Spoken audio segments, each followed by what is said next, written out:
daughter goes out about this time, and she's had breakfast and so on, and the house is organized. I see. Yeah. What are you teaching now?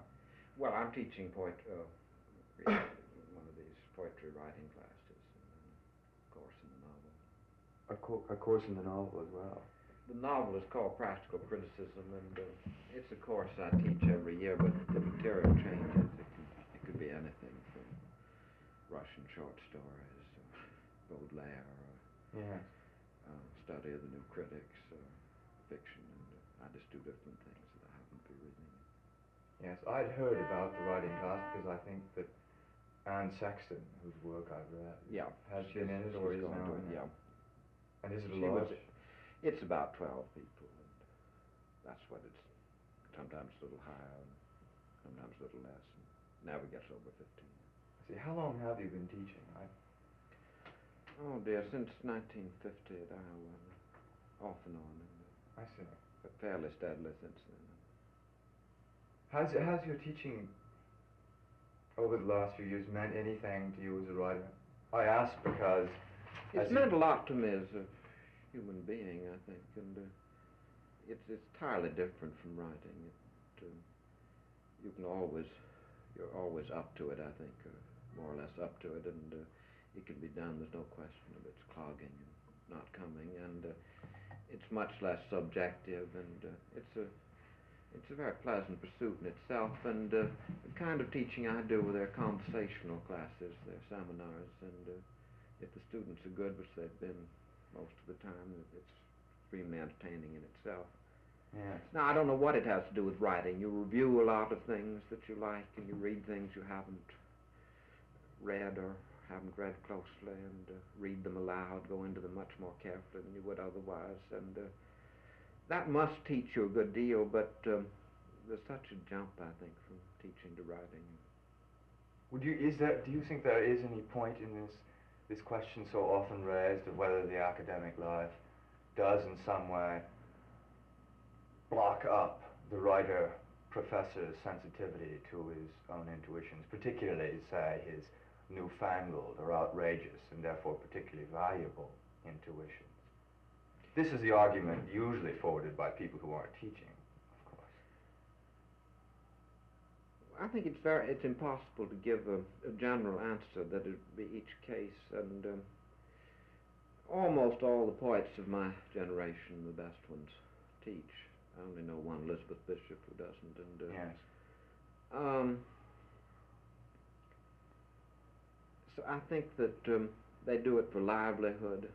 Yes. But they also do it because you can't write poetry all the time, and they do it to extend themselves. And I think it's undoubtedly been a gain to them. Now the question is whether something else might be more of a gain. And yes. Certainly the danger of teaching is it's much too close to what you're doing. Close and not close. I mean, you can get expert at teaching and be crude in practice, I think. And any writing you really do, I think, is distinct from teaching. That the revision, consciousness that tinkers with the poem, that has something to do with teaching and criticism. But the impulse that starts a poem and makes it of any importance, I think, is distinct from teaching. And protected, you think, from whatever you bring to bear in the relentless scrutiny of parts and aspects of poems. Like you have to tear it apart from that, and teaching may make it even more different, less academic than be otherwise. You're yes. anxious not to, because I'm sure writing isn't a craft. That is something you learn the skills and then go on turning out. That it must come from some deep impulse, deep inspiration. That yes. can't be taught. It can't be what you use in teaching. Yes. And you may go further afield looking for that than you would if you didn't teach. Well, I don't know really that the teaching probably makes you more cautious, more self-conscious, makes you write less, may make you bolder when you do write. You suppose the last may be so? Yeah. Oh. And the boldness is ambiguous, that the person who, it's not only teaching, it's growing up in this age of criticism, which we're all so conscious of, whether we like it or don't like it, or practice it or don't practice it, that you think 3 times before you put a word down. Yes. And 10 times about taking it out. And, well, that's related to boldness, that if you put words down, they must do something, and you're not going to put cliches. But then it's related to caution, that you write much less. You yourself have written very little criticism, haven't you? I've done a few reviews. And, I think I read somewhere that you'd once contributed to a study of Hopkins. yes, and I've done a few omnibus reviews, and I do a review or 2 a year. But You did a wonderful review of the Richards book. yeah, well, then I felt there was an occasion for that, and Yes. I had something to say about it. And That's splendid. I thought sometimes I wish I did more, though that's something separate too. And I'm very anxious in criticism not to do the sort of standard analytical essay. I'd like it to be much sloppier and more intuitive. Yep, that's the world. My friends are critics, and most of them poet critics, and Yes. I like those people. And when I was 20 and learning to write, Alan Tate and Eliot and Blackburn Winters and all those people were very much news, and you waited for their essays. Yes. And they had the excitement of new imaginative work when good critical essay came out. Which is really not the case with any critics writing today, do you think? Well, I think the good critics are almost all the old ones. Yes. And the most brilliant critic, I think, of my generation is Jarrell. And he, in a way, connects with that older generation. And he's writing less criticism now than he used to. He was Yes, just I know. And how contented old with is Jarrell? He's, I'd say he's about 46 or 7. I wanted Born in 1913, I think. I wanted, in fact, to ask you whether in your schooling at St. Mark's or Harvard, we can talk about Kenyon in a moment, there had been men who, not so much by the example of their own writing as by personal supervision and direction, had influenced your writing, by suggesting certain reading, for instance.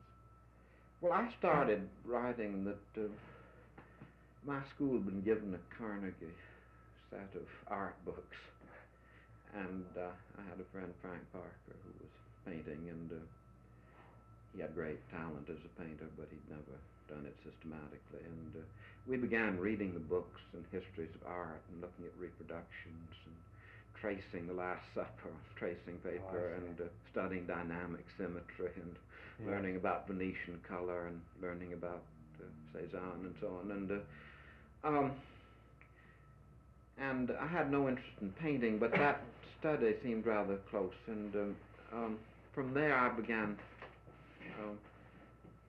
I think I read Elizabeth Drew, some such book on modern poetry, and it had free verse and seemed very simple to do. And This is when? You were still at St. Mark's? yes, it was my last year, and I'd wanted to be a football player very much, and I was, got my letter but didn't make the team, and that was satisfying but crushing too. And this other ambition grew in it. I read a good deal, but I'd never written, and so this was a recoil from that.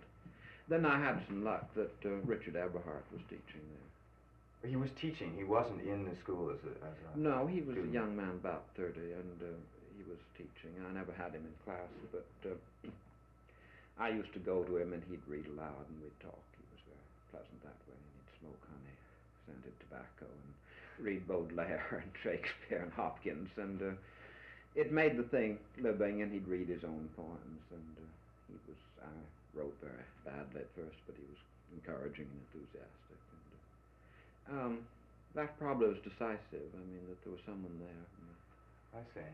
admired who was engaged in writing poetry.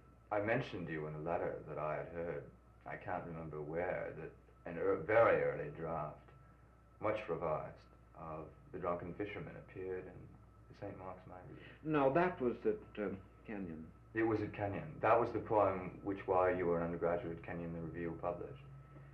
No, the college magazine, Hiker, published it,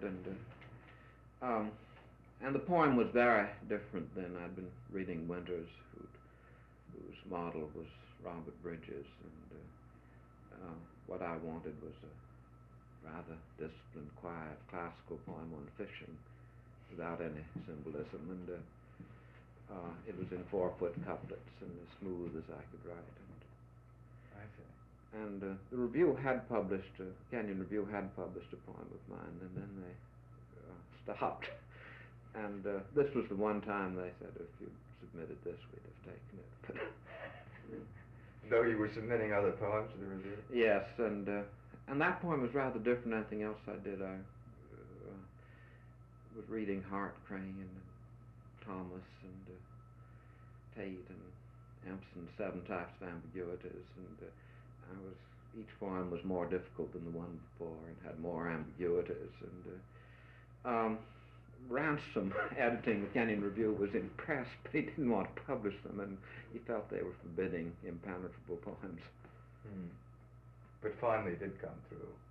Well, after I'd graduated. Yes, I see. But there was a period when, I think I published when I was a junior, and then for about 3 years, no magazine would take anything I did. I'd get sort of pleasant letters that one poem in this group seems to interest us. If you can get 7 more. And by that time, it took me about a year to do 2 or 3 poems. And gradually, I stopped and really sort of gave it up. That it seemed to have reached a complete impasse. And the kind of poem I thought was interesting and I could work on became so cluttered and overdone that it wasn't really poetry. I was terribly struck in reading Land of Unlikeness, which I hadn't seen until rather recently, by the difference between the poems you rejected for Lord Weary's Castle and the few poems, maybe it's only one poem, but beyond those, the passages that you took over into Lord Weary's Castle. I think I took almost a third, but almost all of them were rewritten. And yeah, I wonder what struck you that... Well, one thing that struck me was that almost all the rejected poems seemed to me to be those poems that Tate, who also noticed 2 different kinds of poetry, spoke of as the religious poems, the strictly religious poems, strictly symbolical poems, as against the poems he was saying were perhaps more powerful because more experienced, or relying more on history, your sense of history. Yeah, well, I took out several that were sort of paraphrases of early Christian poems, Fortunatus, and the kind of poem I rejected was one, a rather dry, abstract poem, then ones that seemed to me to have a messy violence to them. And all the poems had religious imagery, I think, but the ones I took either were more concrete. I think that's what the book was moving toward, and less symbolic imagery, and I think I'll try to take some of the less fierce ones. There seemed to be too much twisting and disgust in the first book. Yes. I wondered how wide your reading had been at the time, because I remember hoping when I read in Tate's introduction that the stanza from, I can't remember which poem now, was founded on the Virginian voyages. Yeah. That someone had pointed this out to you. Well, we started to make an anthology together, and it was a very interesting year I spent with Tate and his wife, and he's a poet who writes in spurts, and he had about a third of a book, and I was going to do a biography of Jonathan Edwards, and he was going to write a novel, and our wives were going to write novels. Well, the wives just went humming away. I've just finished 3 pages, they'd say at the end of the day, and their books mounted up, but ours never. Alvin wrote one morning 4 pages to his novel, very brilliant, and we were in a little study together, separated by a screen, and I was heaping up books on Jonathan Edwards and taking notes and getting more and more numb on the subject, and looking at old leather-bound volumes on the freedom of the will and so on, and feeling less and less calling, and there we stuck, and then we decided to make an anthology together, and we both liked rather formal, difficult poems, and we were reading particularly the 16th and 17th centuries, and in the evening we'd read aloud, and started a card catalog of what we'd make for the anthology. That's how, and then we started writing, and it seems to me we took those old models. Drayton's old, Tate wrote a poem, The Young Proconsuls of the Air, and that stanza.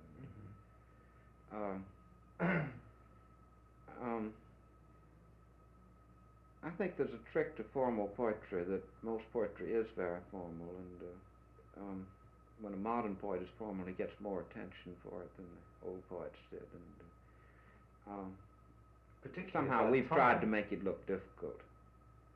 For instance, Shelley can just rattle off terza rima by the page, and it's very smooth, doesn't seem an obstruction to him. You sometimes wish it were more difficult.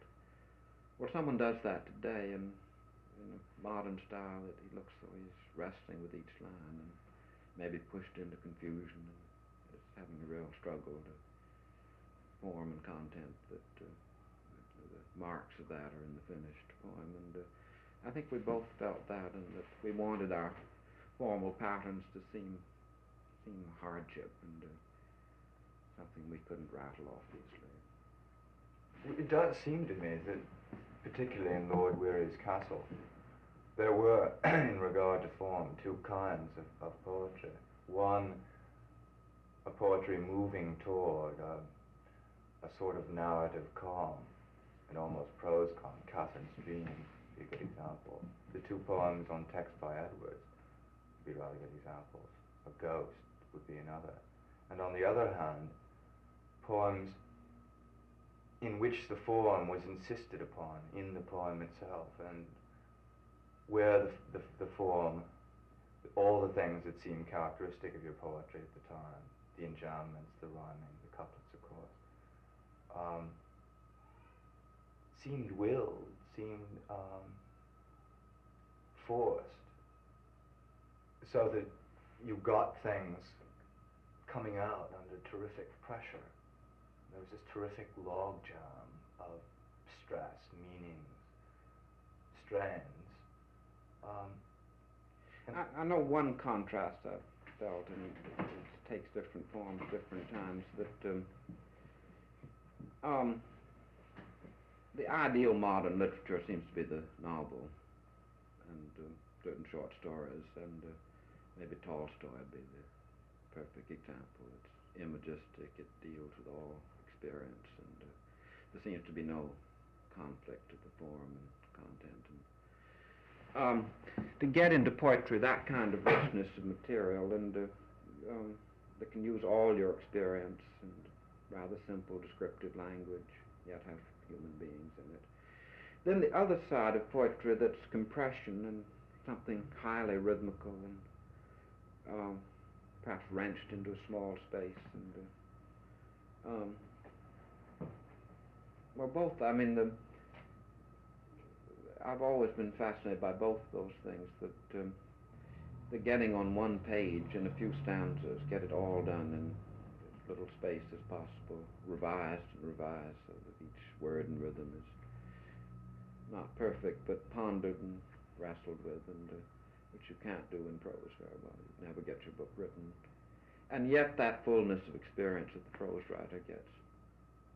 And see, something like Catherine's Dream, that was a real dream, and I found I shaped it a bit and got it and allegorized it, but still it was a dream someone had, and it was material that would ordinarily, I think, go into prose, yet it would have had to be much longer, or part of something much longer. Well, I want to ask you about, if you can possibly say, the reasons for which you came to the couplet. It seems to me that you can either look for forms, you can do specific reading for forms, or the forms can be demanded by the exigencies of what you want to say. And when material in poetry seems willed, seems under terrific pressure, you often wonder whether the form hasn't cookie cut what you've wanted to say. Well, the couplet I've used is very much like the couplet Browning uses in My Last Duchess, Sordello. It's the run-on couplet where the rhyme doesn't stand out, and I've always, when I've used it,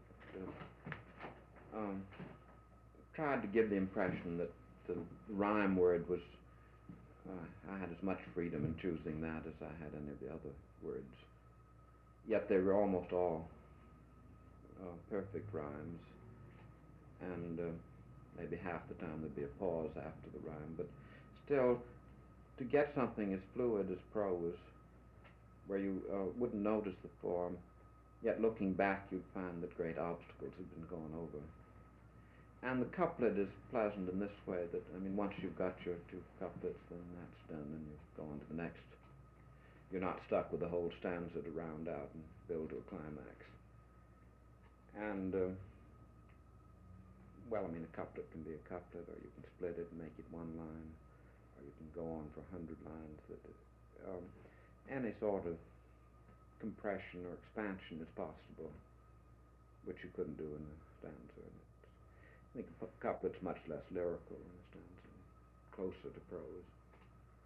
Yet it's an honest form, I think, that its difficulties are very much in the open. It really is pretty hard to rhyme each line with the one that follows it.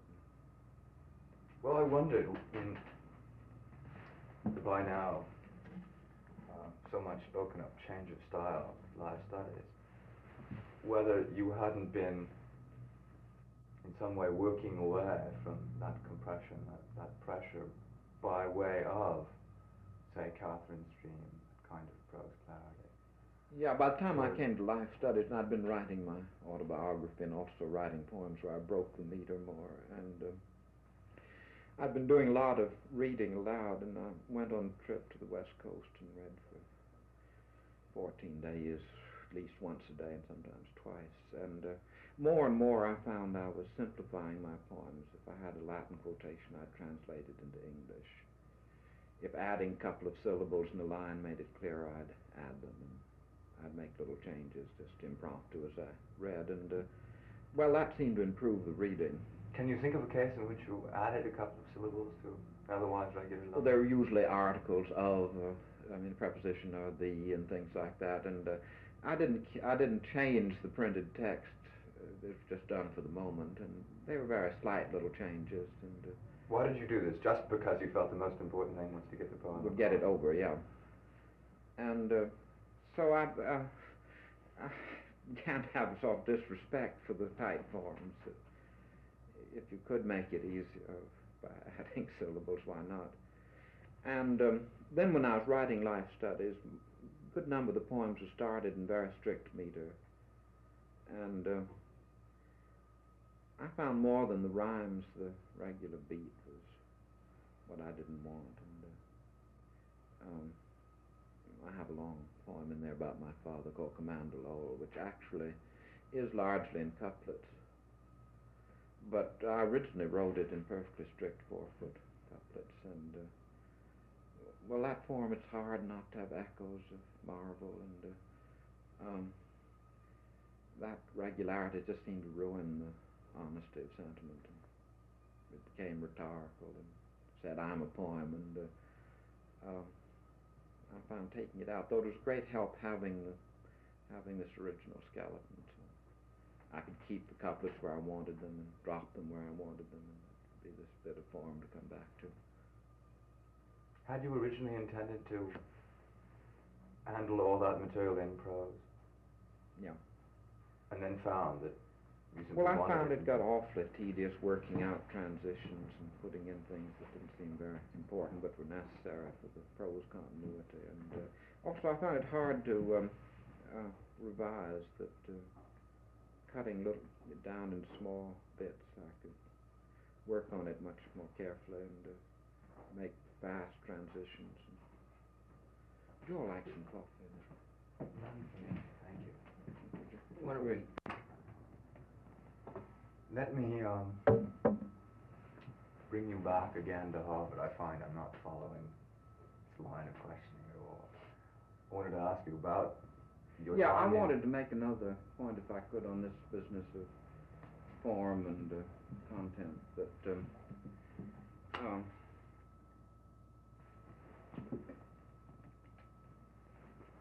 the reason for breaking forms, and I don't think there's any very satisfactory answer that you're always going to seesaw back and forth from something highly metrical and highly free. That there isn't any one way to write. But it seems to me we've gotten into a sort of Alexandrian age where poets of my generation, and particularly younger ones, have gotten terribly proficient at these forms. They write a very musical, difficult poem with tremendous skill, and perhaps there's never been such skill in writing poetry. And yet it seems divorced from culture somehow. It's become too much of something specialized that can't handle too much experience and becomes a craft, and becoming purely a craft. And there must be some breakthrough that to get back into life somehow. And prose is in many ways better off than poetry. That it's quite hard to think of a young poet that has the vitality, say, of Salinger, Saul Bellow, and other prose writers. And yet the prose tends to be very diffuse, and the novel really is a much more difficult form than it seems. Few people have the wind to write anything that long, so they're turned out. And even a short story demands almost poetic perfection, I think. Yet, on the whole, prose is less cut off from life than poetry is. Now, some of this Alexandrian poetry is very brilliant, and you wouldn't have it changed at all, but I felt it was getting increasingly stifling, and I couldn't get my real experience into these tight metrical In other words, you did feel it. It wasn't Yeah. just a matter of deciding that this was the case. Yeah, that it meter plastered difficulties and mannerisms on what I was trying to say to such an extent that it was terribly hampered. This then explains, in part anyway, your admiration for Elizabeth Bishop's poetry, about which I know you've spoken, saying that it was rather like the Russian novel in its descriptive qualities, the elaborate. Well, I think any Bishop poem that I won't name any names. I mean, but any number of people are guilty of this. They get a complicated poem that has a certain amount of symbolism in it and really difficult meaning, and it's a wonderful poem to teach, and you unwind it. And then you feel the intelligence, the experience, whatever goes into it is skin deep.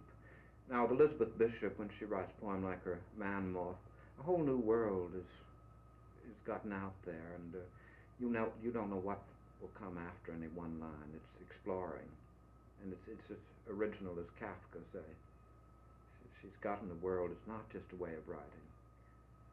And the people more or less my age, I think she's more or less unique that way, and she seldom writes a poem that doesn't have that exploratory quality.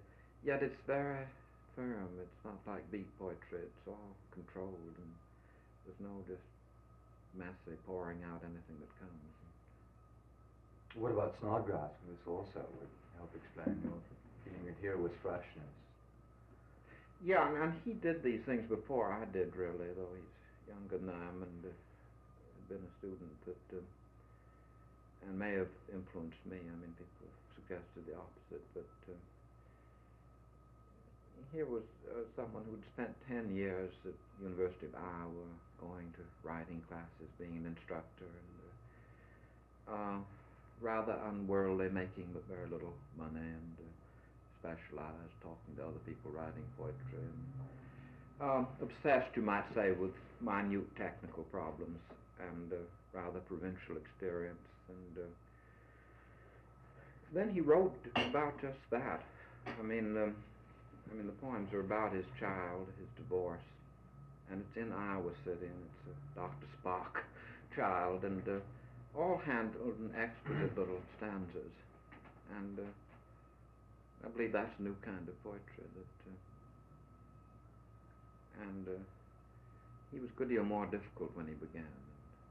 He was. And his poems took a lot of unraveling. They had a certain loveliness of music to them that was natural, but they'd be on subjects like Ulysses and the Cyclops and quite contorted. And then he managed to bring this down to his own experience. And I don't know anything like them. I mean, the other poems that are direct that way are messy and have no vibrance. The experience wouldn't be so interesting and valid if it weren't for the whimsy, the music, the balance, the feeling that this has been revised and placed and pondered, and all that gives delight in those poems on rather agonizing subjects comes from the craft. You don't in any way feel that they are on the verge, often, of being slight, being just this side of sentimentality? Well, I think a lot of the best poetry is that way, that Laforgue, it's hard to think of a more delightful poet, and his prose is wonderful too. Well, it's on the verge of sentimentality, and if he hadn't dared to be sentimental, he wouldn't have been a poet at all. I mean, his inspiration was that, and there's some way distinguishing between false sentimentality, which is blowing up the subject and giving emotions which you don't feel, and using slightly whimsical, minute, tender, small emotions that most people don't feel, but which Laforgue and Snodgrass do, and so that I'd say he had pathos and fragility, but then there's a big subject too. I mean, there's fragility along the edges and the main artery of power going through the poems. But well, in regard to your own poems, in regard to life studies, though everyone has noticed the delicacy and so on, noticed, though in other words, that you have brought the poetry closer to life, still some people have been disappointed just because you had given us a kind of heroic poetry, an American version of heroic poetry. I'm sure you've heard this again and again. And does it in any way, is there any possibility that you will again go back to that? Well, I don't think the personal can go on forever. That's your Walt Whitman. I have a way of doing that. But personally, I mean, I feel I've done enough of this personal poetry. That doesn't mean I won't do more of it, but I don't want to do more now. I feel I haven't gotten down all my experience, or perhaps even the most important part, but I've gotten down all I really have much inspiration to say, and more would just dilute it, I think. So that you need something more impersonal, and other things being equal, it's better to get your emotions out. And Macbeth, which we imagine must have tons of Shakespeare in it, but we don't know where. I mean, nothing in Shakespeare's life is remotely like Macbeth's, yet this somehow gives the feeling of being very close, even going to the core of Shakespeare. Well, you have much more freedom that way than you do in autobiographical poems. These poems, I gather from what you said earlier, did take as much working over as the earlier. Yeah, they were just as hard to write, and there was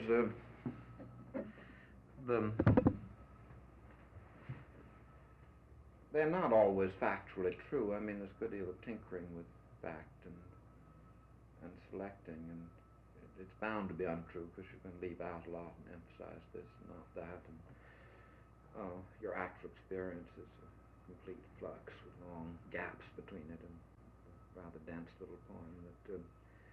But I've invented facts and changed things, and the whole balance of the poem is something invented. So there is a lot of artistry, I'd hope, in the poems, and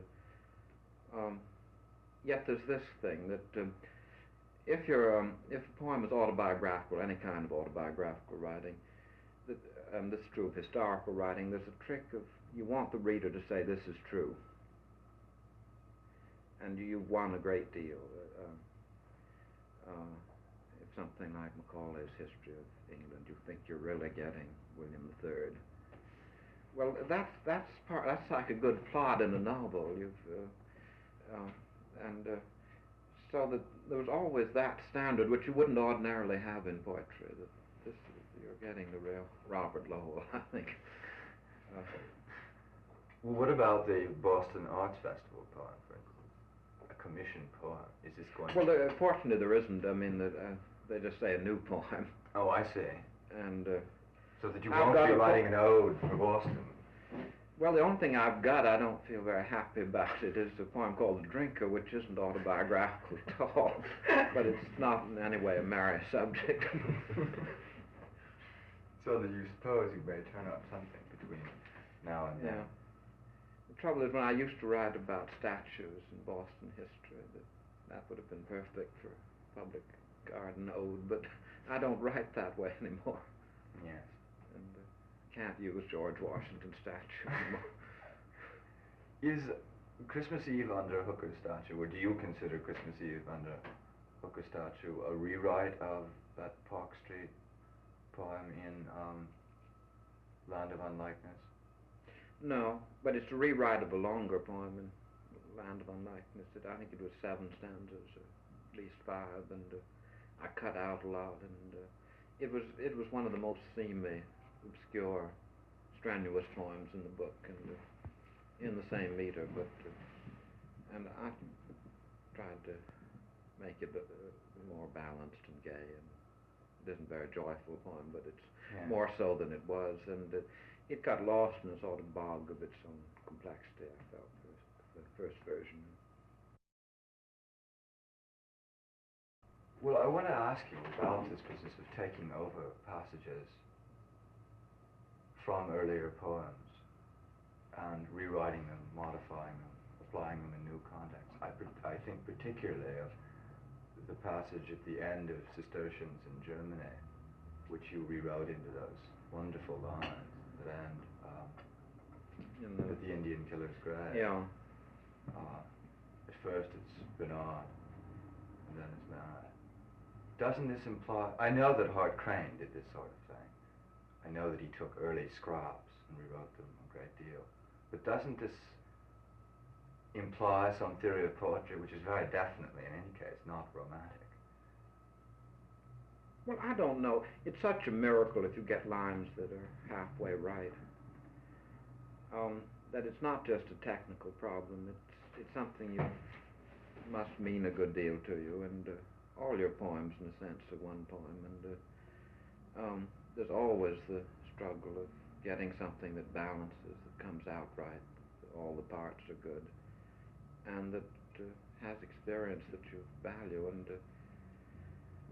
so that if you have a few lines that shine in one poem, or are beginning to shine, but they fail, get covered over and drowned, maybe their real form is in another poem, that you've mistaken the real inspiration in the original poem, and they belong in something else entirely. I don't think that violates the experience of the Cistercians. That was a subject wasn't very close to me, yet those lines seemed felt, and get rid of the Cistercians and put a Boston graveyard in that I knew something about, and Puritanism and so on.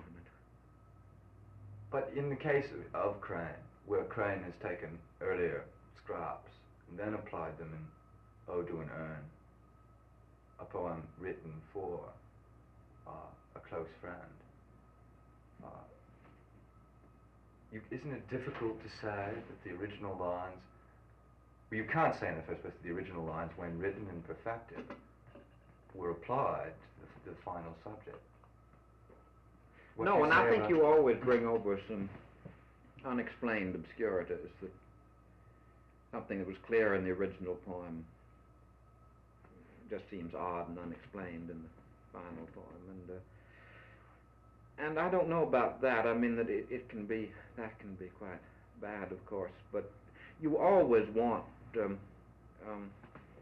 think Chekhov talks about this, that the detail that you can't explain, that's very valuable to put it in there, that it's just there. Seems right to you, but you don't have to have it. You could have something else entirely. Now, if everything's like that, you just have chaos. But a few unexplained, difficult things, they seem to be the lifeblood of variety, and so that may work. It may have seemed a little odd in the original poem, difficult. It gets a little more difficult in the new way in the new poem, and that's purely accidental, yet it you may gain more than you lose. I think that's all I can say. That it may seem to have a new suggestiveness and magic.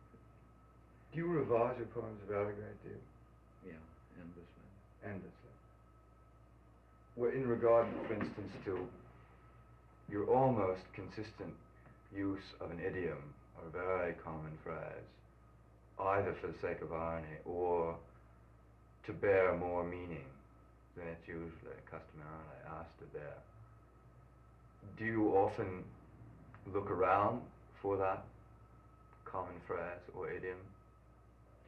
Yes, I think they come late, I think, in the poem, because they don't prove much in themselves, and they often replace something that's much more formal and worked up. I noticed that happen in certain passages that come over from Land of Unlikeness. Some of the later poetry that it does have this quality that the earlier doesn't, that several lines can be almost what you'd say in conversation, and maybe talking with a friend or talking with my wife. Say, this doesn't sound quite right, and sort of reach in the air as I talk and change a few words, and in that way the new style is easier to write. You may just sort of fumble out a natural sequence of lines that'll work, but a whole poem won't come that way, and so that the easy, relaxed poem is just about as hard as the very worked up poem. That rightness, that verisimilitude, though, is in Between the Porch and the Altar, for instance, in several passages, all of which is in couplets.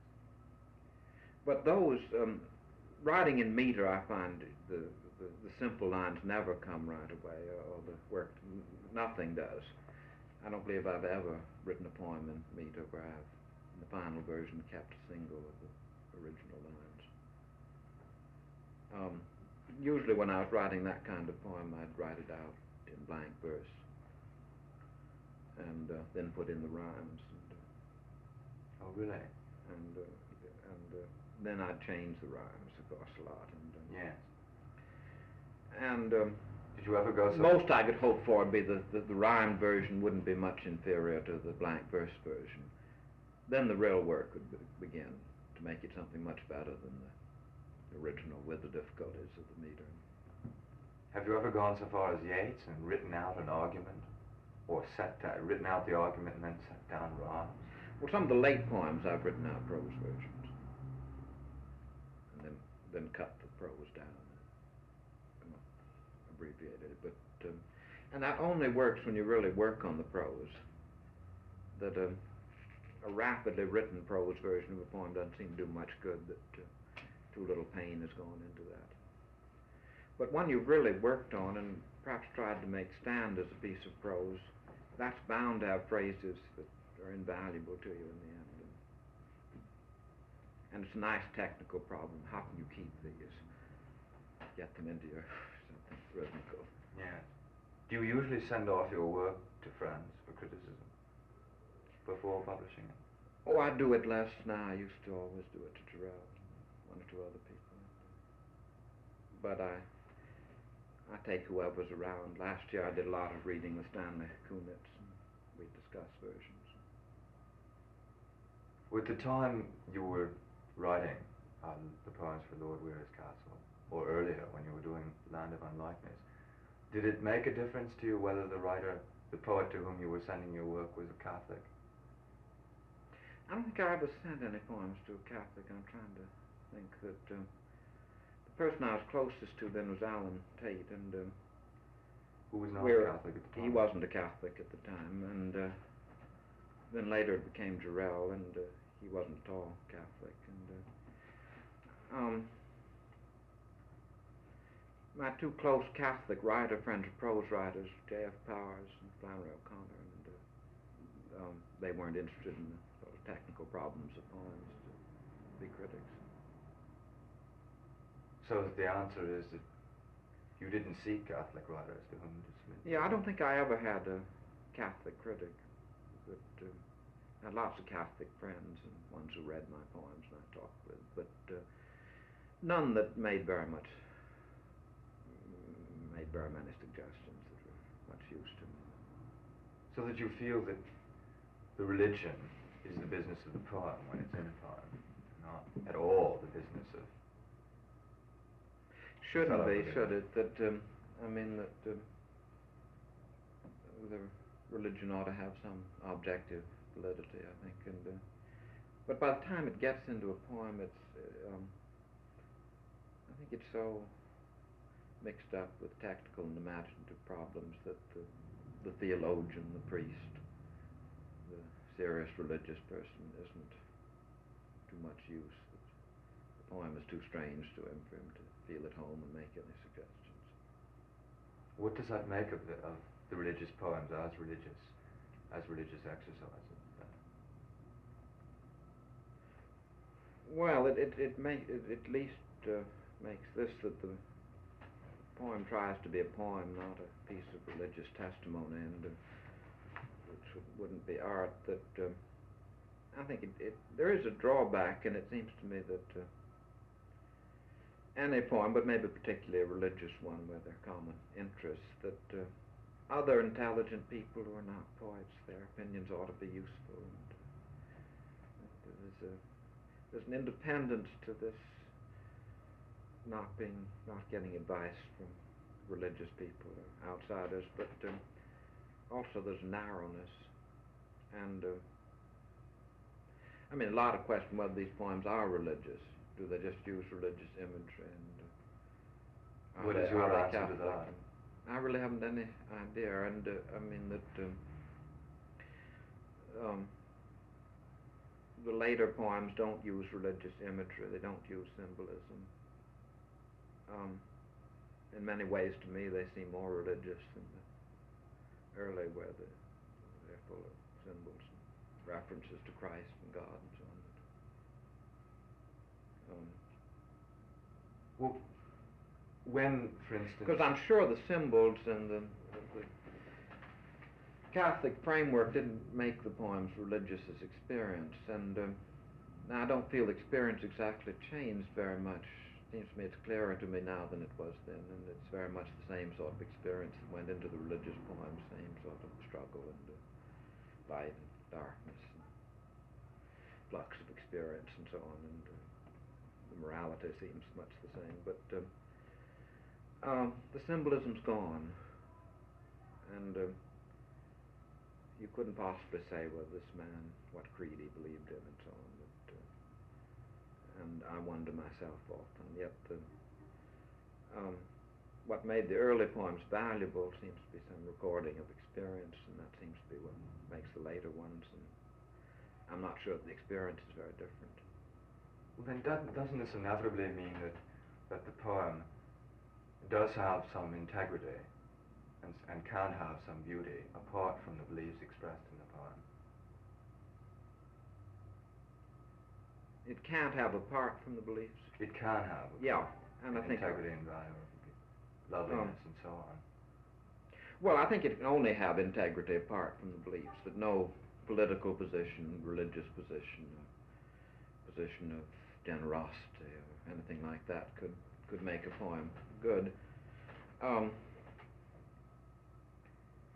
Then it's all to the good if a poem can use politics, can use theology, can use gardening, anything like that, anything that has its own validity aside from poetry, but that those things will never make a poem.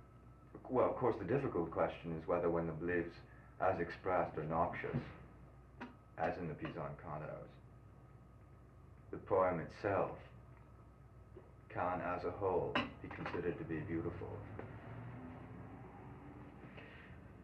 Well, no one's ever gone into this. I mean, the P's and cantos are very uneven, aren't they? And if you took what most people would agree, maybe the 100 best passages from the P's and cantos, then would the beliefs in those passages be obnoxious? Well, I think you'd get a very mixed answer. You did get a very mixed answer yeah. at the time. But, I mean, you could make quite a good defense that he's very good-humored about his imprisonment and his absence of self-pity, his observance, memories of literary friends, and all kinds of rather generous qualities and open qualities and lyrical qualities, all so on, that anyone would think were good. And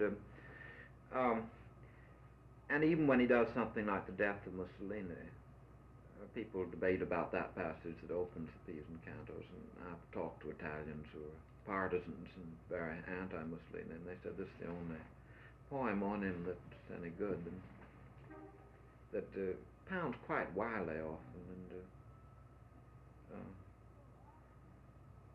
Mussolini hung up like an ox.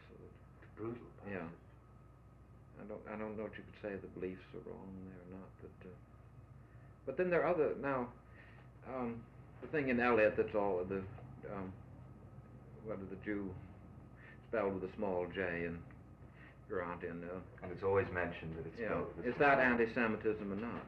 I mean, Eliot's not anti-Semitic in any sense, but there may be there's certainly a dislike of Jews in those early poems. And well, it's much worse to dislike Jews than to dislike suburban architecture or the Irish or other things. That's a very controversial question, and it's quite different now than when Eliot wrote those passages.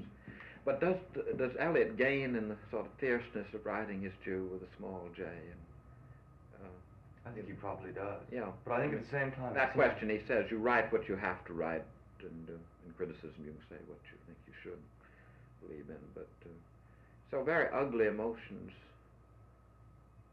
perhaps make a poem. But in the case of the Eliot poems, the Jew does seem very literary. Not harmless, but literary in a way that in the P's and cantos, the 10 or 15 lines in which Pound expresses himself on the problem don't seem strictly literary. Because there you have a man talking very much to you, reminiscing and so on. You have the man expressing himself, and he seems to be much closer to the voice in the poem than is the case in the Eliot poems. Well, the Pound is amazing, because, I mean, I don't think he can reason consecutively. He reasons by jumps, and his disorders are all over the poems. And yet it seems to me the Cantos is the only long poem I know of that, I mean a very long poem, not something wasteland length, that's readable. And it's perhaps the only long poem that uses politics very much and brings life to them, so that Pound's social credit and his fascism and all these various things were a tremendous gain to him. I mean, he'd been a very Parnassian poet without them. So that even their bad beliefs, some bad and some weren't, but I mean some were terrible, of course, and they made him more human and more to do with life, more to do with the times. You were on the committee at the time that the award was made. What did you think of the Great Ruckus? Well, I thought it was a very simple problem of just voting for the best book of the year, and it seemed to me Pound's was, and I thought P's and Cantos was the best writing Pound had ever done, including some of his worst writing. It's a very mixed book, and that was the question. And well, I mean, the consequences of not giving the best book of the year a prize for extraneous reasons, even terrible ones like anti-Semitism. Well, I think that's the death of art. I mean, then you get Pasternak suppressed, and everything becomes stifling, and particularly in such countries as we've got to run that risk, and you've got to award things objectively. And not let any what let the beliefs you'd like a man to have govern your choice. But I mean, it was very close after the war, and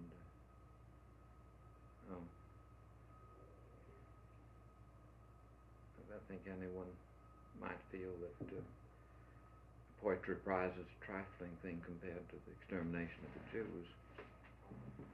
I actually feel that's very distant from Pound, that he had no political effect whatsoever, and he's quite muddle-headed about it all, and it's quite difficult to call him a fascist, that he was perfectly useless to the Italians. It served him, though. I mean, taking what interest he did in these things gave a kind of realism and life to his poetry that it wouldn't have had otherwise. Did you become a translator, at least an adapter, to suit your own needs, or because in some way you wanted to render these poems, many of them not yet translated into language? I think both. That the poems I've translated always seemed to me nothing very close to them existed in English, and they always had qualities that I felt I'd lacked very much, and on the other hand, there was some kind of closeness that I felt, some kind of kinship that beyond Rilke and Rimbaud poets I've done, that I felt some sort of closeness to them, and yet they were always doing things I couldn't do, and there's both continuation of my own bias and a release from myself in doing them. Well, I think of that Caduceus like a shotgun over Hermes' shoulder at the end of Orpheus, Eurydice, Hermes, which in both your version and Rilke's, which does not end that way, is included in an anthology of German poetry. I think they indicate that this is a free translation. I suppose it does. And they publish the German text. Yes, I know. But he has a beautiful passage where he repeats, I think the step is light, soft, and hesitant, or something like that. Yes. It's very lovely, but in English it didn't seem to work. And yes. I felt free to change that. He has nothing like a shotgun in his poem. No. Complete anachronism. Yes. With a wonderful touch. Well, now can I get you back to Harvard? I want to fill in on those people. How long were you here, for instance? I was here a year and a half. And is it true, as I mentioned to you in a letter, that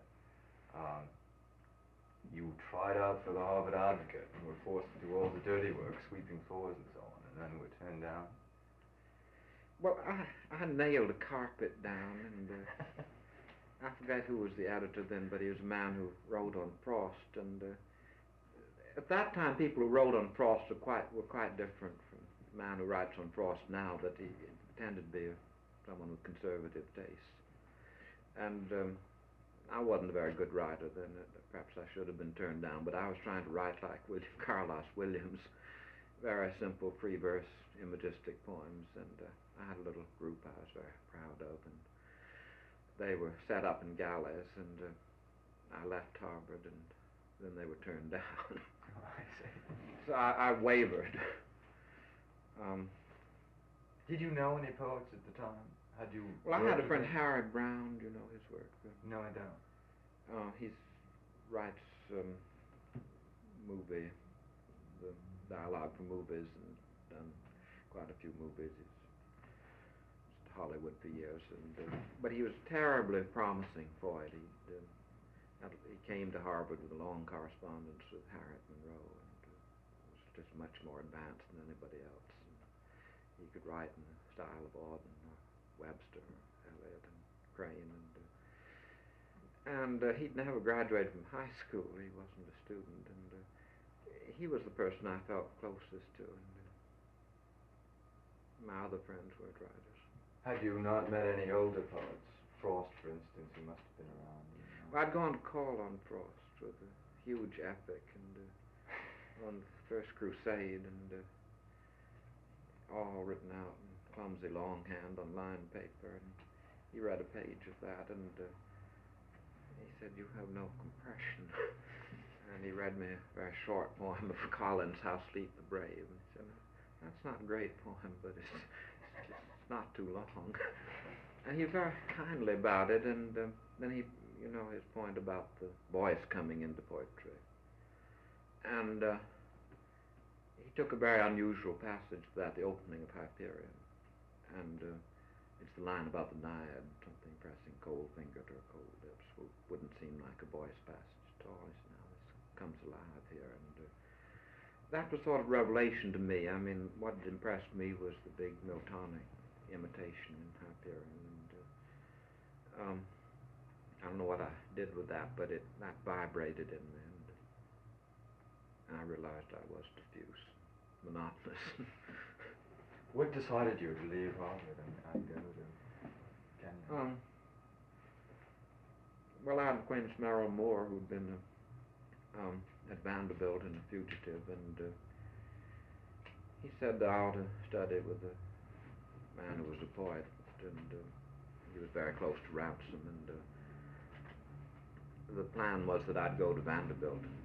And I would have gone to Vanderbilt instead of Kenyon, but Ransom changed. So then you left, according to Life magazine, which I looked at, much against the wishes of your family. Is this true? Well, I was getting quite morose and solitary, and they sort of settled for this, that they'd rather have had me a rather genial, sociable Harvard student, but at least I'd be working hard this way. And it seemed to them a queer but orderly step. Did it help you in your literary career that you had in your family great figures, independent or intellectual figures? Amy Lowell. I would have thought. Well, I didn't really know I had them till I went to the South, and didn't really know the Lowells were a literary family. You hear that, but it's, I don't know, when I was growing up, the society doesn't boast about literary people, and they were almost hidden, and they'd say that James Russell Lowell, you don't read him, but he was ambassador to England, and that was important, and Amy seemed completely peculiar to people I saw and relatives, and then when I began writing, I think it'd be unimaginable to take them as models. That I read a lot of James Russell Lowell's essays and was reading Eliot's Elizabethan essays. James Russell Lowell has quite good essays on the Elizabethan dramatists, and I admire the Bigelow papers very much, but you couldn't possibly write that way. And his official poetry seems to me very able, but distant from what anyone would want to do again. And Amy I admire very much, but she's rather remote from anything I've tried to do. I'm going to stop you. Ezra Pound son asked me if Frost he can wash anyone's. I refused to sign.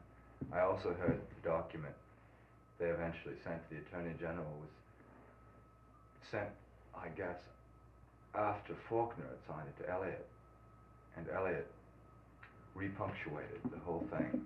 Yeah. And sent it back signed with his name. It had to be sent to Faulkner again. Yeah. Well, so you were at Kenyon, where you had once started working with Ransom. Was it through Ransom you met Tate?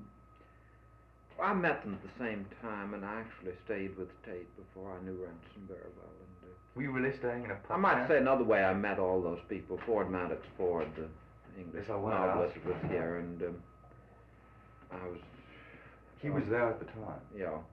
I met him at a cocktail party and went to dinner with him at the Athens Olympia, and talked to him quite a lot, and he was visiting the Tates, and he said, come and see me down there. We're going to Tennessee, and I drove out, and he hadn't arrived, so I got to know Tates quite well before his appearance. Staying as in this pup tent you referred to? Well, it's a terrible piece of youthful callousness that they had one Negro woman who came in and helped, but Mrs. Tate was doing all the housekeeping, and she had 3 guests and her own family, and was doing the cooking and writing a novel. And this young man arrived, quite ardent and eccentric, and I think I suggested maybe I'd stay with them, and they said, we really haven't any room. You'd have to have a tent on the lawn. So I went and Sears Roebuck and got a tent, reappeared, which, well, they were too polite to tell me that just been a figure of speech to show they had no room. I stayed 2 months and lived in my tent and ate with the Tates. So they did take you in a sense, anyway. They took me in. And you were showing him your work all the while. Yeah. And he was according to... I became converted to formalism and Oh, I see. changed my style from the Williams free verse. all in 2 months. And everything was in rhyme. And it still wasn't any good, but I don't know, that was a great incentive, and I poured out poems and went to writers' conferences. We've always been close to the Tate since then. Did you meet Ford there, then, at the Tates? No, I met him in Boston, and then I later saw him now. Yeah. And I took dictation from him for a while, and that was hell, because I didn't know how to type, and I'd take the dictation down in longhand, and he rather mumbled, and I'd ask him what he said, and he'd say, oh, you have no sense of prose rhythm, and mumble some more, and I'd get most of his words, and then I'd have to improvise on the typewriter. He usually passed what I produced. So that part of his memoirs or whatever. Really? Part of the march of literature. There's a little bit that's Lowell. On the Provençal poets, I don't know what. This was what? While you were an undergraduate at Kenyon? It was the summer before I entered Kenyon. Oh, I see.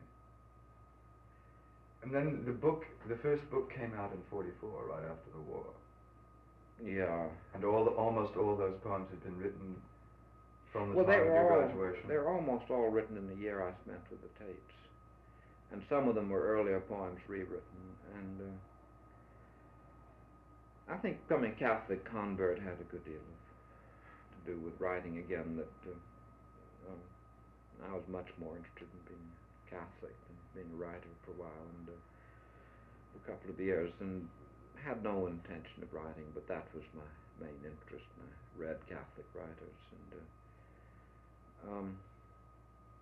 well, somehow when I started again, I won't say it gave me subject matter, but it gave me some kind of form, and I could begin a poem and build it to a climax, and it was quite different from what I'd been doing earlier. What is the Cummington Press? Does that have something to do with? Well, it's Harry Duncan. That there were two young men who, more or less out of the kindness of their hearts, decided to do these limited editions, and they'd be smaller than other books, and they were better printed, and they'd print about 500 copies at the most, and they made nothing on them, and the author made nothing, and they wanted to do Tate, and he suggested they do me, and was it at the time impossible that because of the war just being able to get published elsewhere? Well, I didn't have enough, and most of the people they did were pretty well-known poets, but they had small books. Williams did one called The Wedge with them, and Tate did a rather small book, and it was, I don't know, they hit a period when there were quite a few. Stevens did a book with them, that poets who had not quite enough for a full book and wanted something nicely printed. Doesn't seem quite the way things are now. That no, it doesn't. Yeah. I think it must be a great deal easier. Either it's easier to get published if poets are writing. Yeah, because they weren't discovering people. They were just, the quality was usually recognized. I think I was one of the few that the unknown poets they did, and it was usually just a very loaded, small work, kind of book Marianne Moore does now. Yeah. Very fine stuff, but not book length.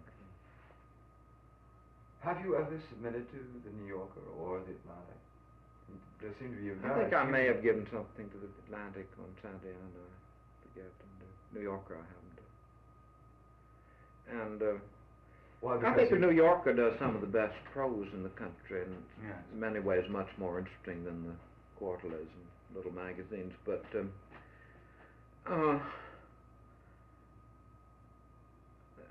your poems are lost in it. There's no contents, and some of their poetry is light verse, and there just seems no point in printing there. That no particular continuity of excellence, and I published in little magazines. When they were the only magazines who published me, I feel like staying with them. I like magazines like the New Statesman and the Nation, New Republic, something a little bit off the track. And Why? Just because it is off the track? I think so. That, Really? I'd rather a political position I don't necessarily agree to that's a little bit adverse. It seems to me more attractive than Yes. I'd say a more time-serving, conventional Yes. position. And because And they tend to have good reviews, those magazines, which, and a I poem. think they used to be better, perhaps.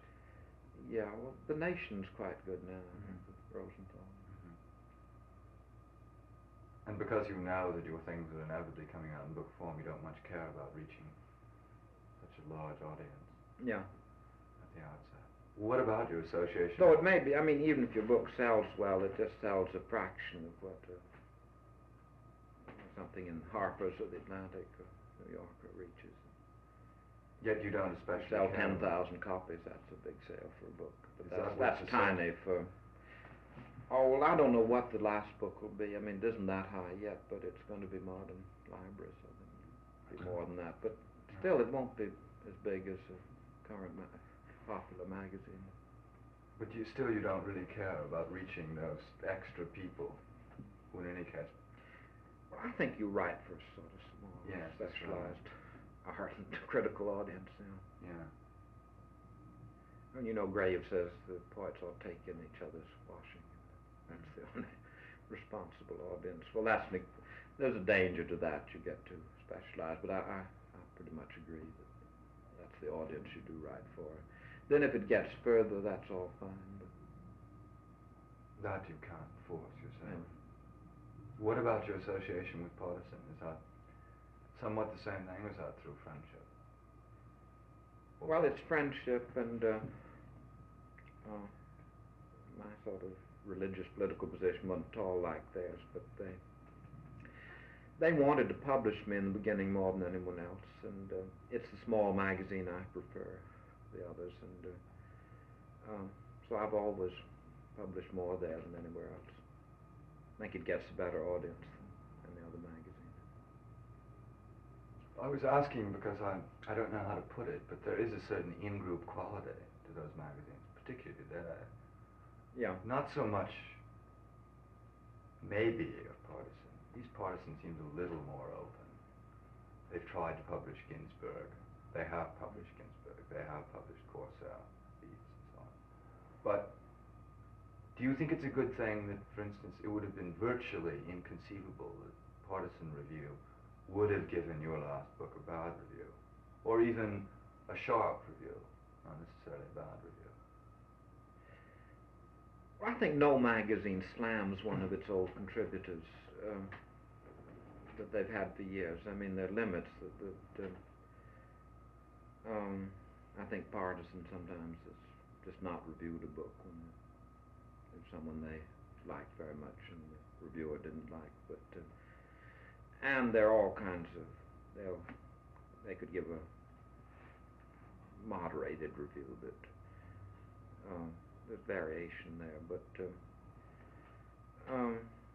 I don't think any magazine really rakes its own contributors to pieces. Well, I know Shapiro has been attacked in Partisan and published in Partisan, and other people have, and then they've made rather a point to send something to Partisan after the unfavorable review, and that sort of compensates, and they're published. And Shapiro has taken rather extreme stands of late. yeah, Rather silly ones, too, I think. well, it's awfully declamatory, all this Eliot business. Well, the business of Partisan little magazines brings to mind that you've had a very literary career, Yeah. don't you think? One other thing I want to say, the magazine you publish in, you want to feel there's a certain degree of poor writing that wouldn't get published. Mm-hmm. And that the good small magazine, that it may publish a lot of rather dry stuff, but at least it's serious, and if it's bad, it's not bad by trying to be popular and put something over on the public. That it's a kind of wrenched personal ineptitude that will get published rather than a public slickness, and that has something to do, I think, with good reviews coming out in the magazine. Well, we're talking about Partisan not slamming its own contributors, but yes. It has a pretty harsh, hard standard of reviewing, and they certainly wouldn't praise one of their contributors who'd gone to pot. I think that they might compromise and not review him at all.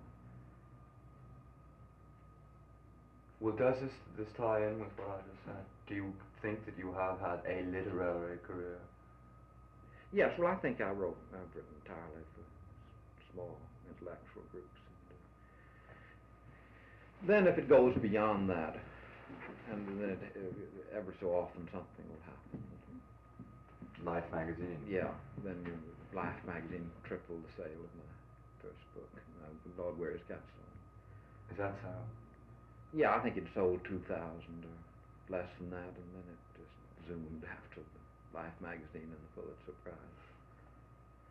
But it's, I don't know, it's maybe my provincialism. The larger audience I feel at sea in that I'm not sure what they like and what their judgment is. And if they like you and buy you, does it mean very much? I don't know, but the little acute audience you're sure does. But I do think, I mean, that when you get a very great book like Dr. Zhivago that also is a bestseller, that it means something, and it's a little hard to say what it means in that case, that everyone bought it and few people read it. Don't you think it means just that? But there was something tremendous there that could move anyone, just as much as a bad bestseller, which was a gain. I mean, that was the great book of the year, and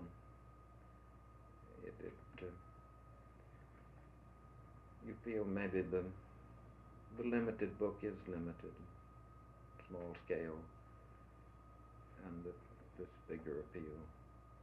But the only trouble is that all the things that are popular, there are 10 very bad things to one good, and the big public likes the 10 bad ones just as well as the good ones. Don't you think that Dr. Zhivago perhaps did have limited appeal? Well, he'd been a limited appeal poet, yes. And I think only the kind of small audience that I know liked Pasternak's poetry before Zhivago came out, and I don't think people really, almost everyone I talked to was worried by the book. They read 200 pages and it stopped.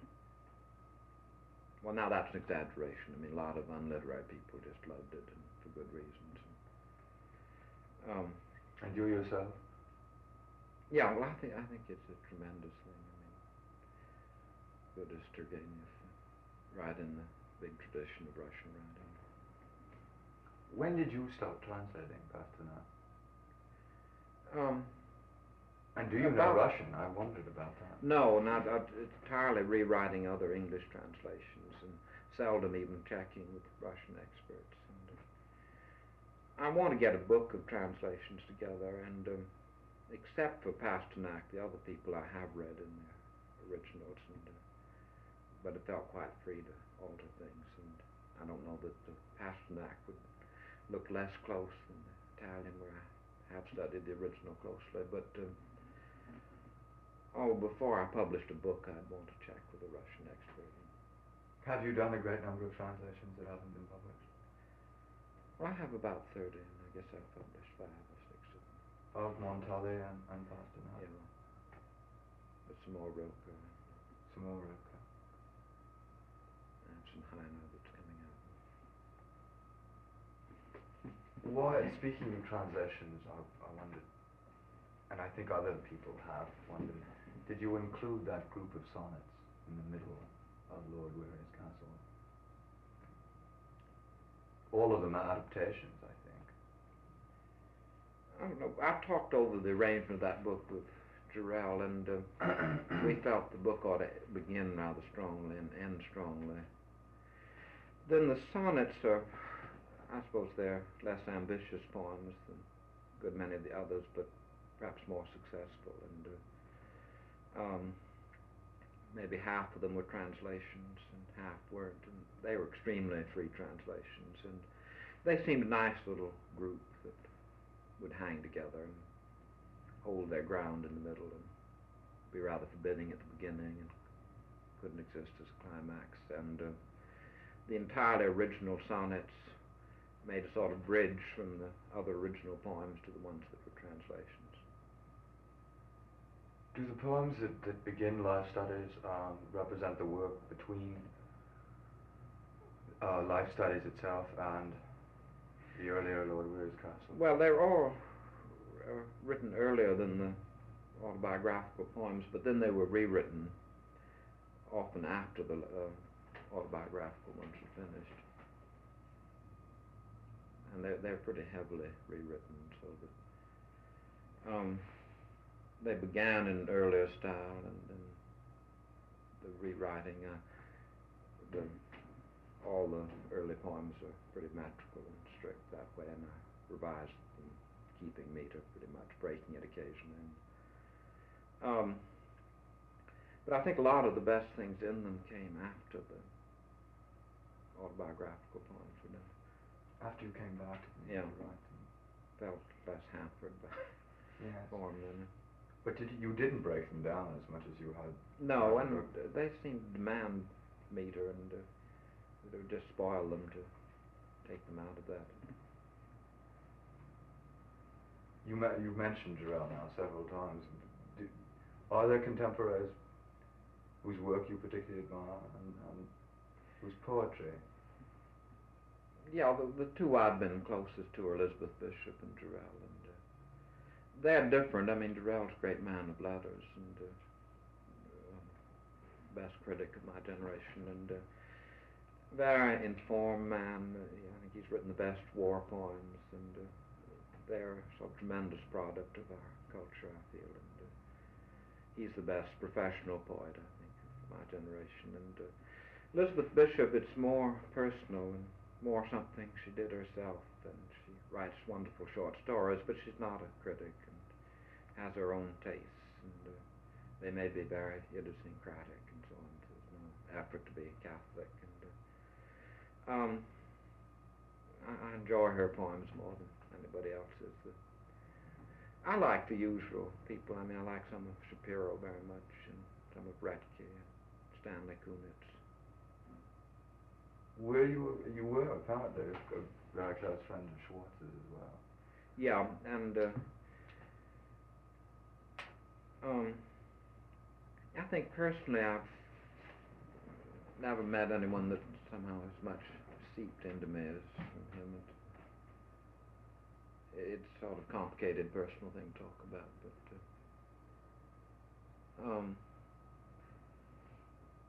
he has a wonderful way that, I mean, his reading, and it's very varied reading, and Marx and Freud and Russell and all the very Catholic, very varied reading, and not from a conservative position at all. And he sort of grew up knowing those things. And then there's a wonderful, penetrating, humorous way of talking about them that if he met T.S. Eliot, I mean, his impression of Eliot would be mixed up with his impressions of Freud and what he'd read about Eliot, and all of these things flowed back and forth in him, and most of my other writer friends were sort of more specialized and limited than Schwartz, and so he was a revelation, and as I say, most of the writers I've known took sort of against the grain positions, which were also narrow, and he had a certain freedom that others didn't. I like his Coriolanus and Shenandoah, and several things he told me that, for instance, he felt the poet who had experience was very much better than the poet with polish. And I mean, Wordsworth would interest him much more than Keats. And that openness to getting direct experience. And he said, if you get people talking in a poem, you can do anything. And his own writing is interesting for that. And, isn't this much what you were saying about your hopes for life study? Yeah. Technically, I think Delmore and I are quite different. And, there have been very few poets I've been able to get very much from technically. That Tate has been the one closest to me. Early poems, I think, grew out of admiration for his poems. What about poets in the bar? Actually, I think, someone like Rimbaud, where there's another language where the imitation, it's hard for me to imitate someone, and I'm very self-conscious about it, and that's an advantage, perhaps, that you don't come to imitate it, but it's also a limitation. I mean, I tremble when I feel I'm being like someone else. Well, if it's Rilke or Rimbaud or Propertius, then you know the language is a big bar, and if you imitate, you're doing something else. And I felt greater freedom that way. I think I've tried to write like some of the Elizabethans, some poems. And Crane. You said you read a great deal of Crane. Yeah, his difficult style is one I've never been able to do much with. It. He can be much more obscure and yet write an inspired poem than I ever could be. But there's a relationship of Crane and Tate. For some reason Tate was much easier for me. I could see how Tate was done. And, Tate has a rhythm that I've never been able to imitate. There's something there. He's much more, I think, irregular than I am, and I don't know where the rhythm comes from. Admire it very much. Mm-hmm. But he was closer to. Crane somewhere says that he could write 5 or 6 lines, but Tate could write 12 that would hang together. And you'd see how the 12 were built, and Tate was somehow more of a model. He had a lot of wildness, he had a lot of construction to him. Mm-hmm. And I knew him because I never knew Crane. I think Crane is the great poet of that generation, and he got more loose than anybody else. But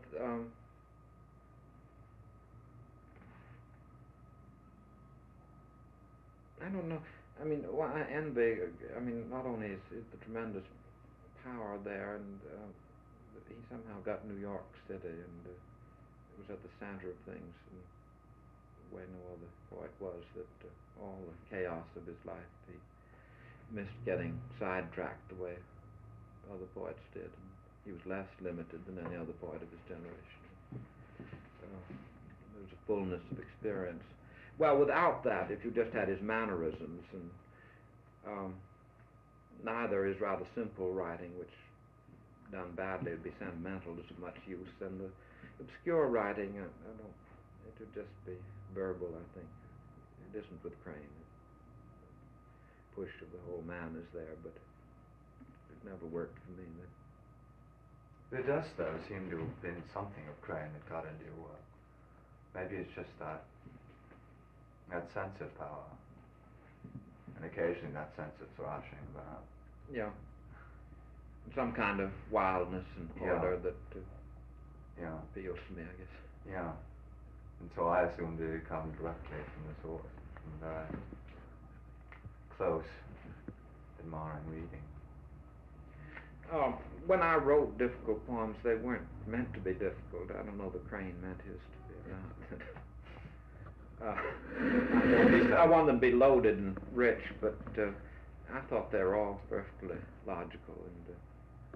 And well, I think a great poem like Voyages too. It's just you can have a wonderful time explaining it, and it all can be explained. But in the end, it's a love poem with a great confusion of images that's emotionally clear, I think. But you couldn't write a prose paraphrase of it. It wouldn't give you any impression whatever of the poem. And well, I couldn't do that kind of poem. I don't think. I mean, at least I've never been able to. You spoke about most of the writers you've known having been against the grain. What did you mean? I wonder whether you'd include yourself in that. Well, I don't know how much I believe in this, but the order of things and what was being published, what was respected. When I began writing it, most of the great writers were quite unpopular. They hadn't reached the universities yet, and their circulation was small, and life seemed to be there. I mean, even Eliot wasn't very popular then. And it seemed to be one of those periods when the lid was still being blown. That the great period of blowing the lid was the time of Schoenberg and Picasso and Joyce and early Eliot, where a power came into the arts that we perhaps haven't had since. That these people were all rather traditional, yet they were stifled by what was being done, and they almost wrecked things to do their great works. And even rather minor but very good writers such as Williams or Marianne Moore, their kind of protest and queerness has hardly been repeated. I mean, they're wonderful writers. You wouldn't see anyone as strange as Marianne Moore again. Not for a long while. Conservative and Jamesian as she is, it is terribly private, strange, revolutionary poetry. And there isn't the motive to do that now. And yet, but those were the classics, and it seems to me they're all against the grain. Marianne Moore as much as Crane, and that's where life was, the small audience. And it'd be a tremendous subject to say just whether the feelings were against the grain too, whether they're purifying or nihilistic, both. Mm-hmm. Yet you were saying that Schwartz was not like these who had been against the grain. Oh yes, I mean we had the same taste. I just meant technically his way of writing was so different from mine. Well, when I said he wasn't against the grain, I meant that his heroes were, as I say, Marx, Freud, the great against the grain modern prophets, but most people I knew weren't reading Freud, and they were reading Jacques Maritain or something like that, and so I think, like I said, Schwartz was more Catholic than my friends. He was interested in the real modern classics. Mm-hmm. Do you think the lid has once more settled down? Well, the beats feel it have. I mean, but How do you feel? It's a different sort of lid, I think, and the beats are very popular. How do you feel about the beats? You were asked, weren't you, to introduce Ginsberg and Corso here? No, I was spelled out, but all I was asked whether I knew him, and I didn't. Well, I'm all for them. I mean, but each one is different, and most of these people are very sprawling and diffuse and uninspired. Well, yes, I meant really Ginsberg and Corso, who seem to me, so far anyway, the only ones who... Well, I like some of both their things. I don't think they're very great poets. And there's a great deal of repetition of the 20s, and I mean, I don't think they're remotely as good as Snodgrass, but I feel rather sympathetic with what they're doing. They're quite, you can listen to them, and they have very good passages. And, of the beat people, the two I like best are not really beats, I suppose. Burroughs, Wild, Naked Lunch, and Dahlberg, who's a very inspired, eccentric writer of another generation. I think he's a wonderful writer, but the actual beats, there's no one seems to me comparable to Salinger. He's conventional in one sense, but he's a deadly, strange writer. There's much more raw experience in him than the beats. But I think, I mean, Burroughs isn't quite enough of an artist, but you might get someone from this kind of underground that would be very great, but there are no Rambos yet. Well, you say the beats feel. And they're not very shocking to me. I mean, that their ways of writing, other people have done it before in the 20s and 30s. And they're returning to something that perhaps the new criticism, the more academic poetry denied, and there's something Catholic about the beats returning to that, but recovering a little bit of our modern tradition. But they certainly haven't hit new ground very much. They're great readers, and they have music and so on, and it's a tremendous entertainment. They get bigger audiences than the people they're influenced by ever did. But when you read them on the page, they're not so new. But don't you think it is true that most of the quarterlies have become varicose, dry?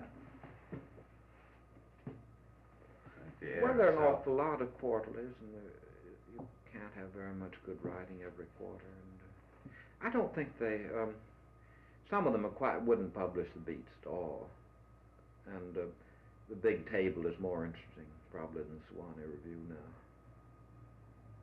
which is rather alarming. That something's wrong with the Sewanee. I mean, I could name several other quarterlies. I'm not trying to jump on the Sewanee Review, and its Tate issue is a very interesting one. But the quarterlies are always crackling into life with something very good. Their main writers tend to be of the generation of the new critics. So the best thing in a quarterly will be a new essay by R.P. Blackmer. And they're not discovering new people, I think.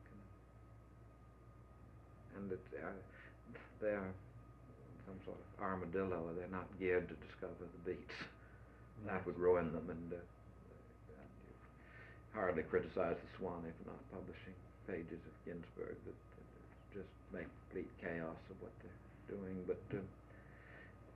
But there are not too many writers of their taste that are new ones that are inspired. But no, I think no one feels the quarterlies are just a fountain of life as they're breaking new ground. Would it be unhistorical and unreasonable to ask for the emergence from this whole core, these squadrons of competent poets, a group no larger than your group of friends, of very good poets? Well, they're more likely to produce good poets actually than the beats, and on the whole they are better. But they haven't. You've so far named Snodgrass as someone. The best poet I think of a younger generation that I know is the Englishman Philip Larkin. Yes. And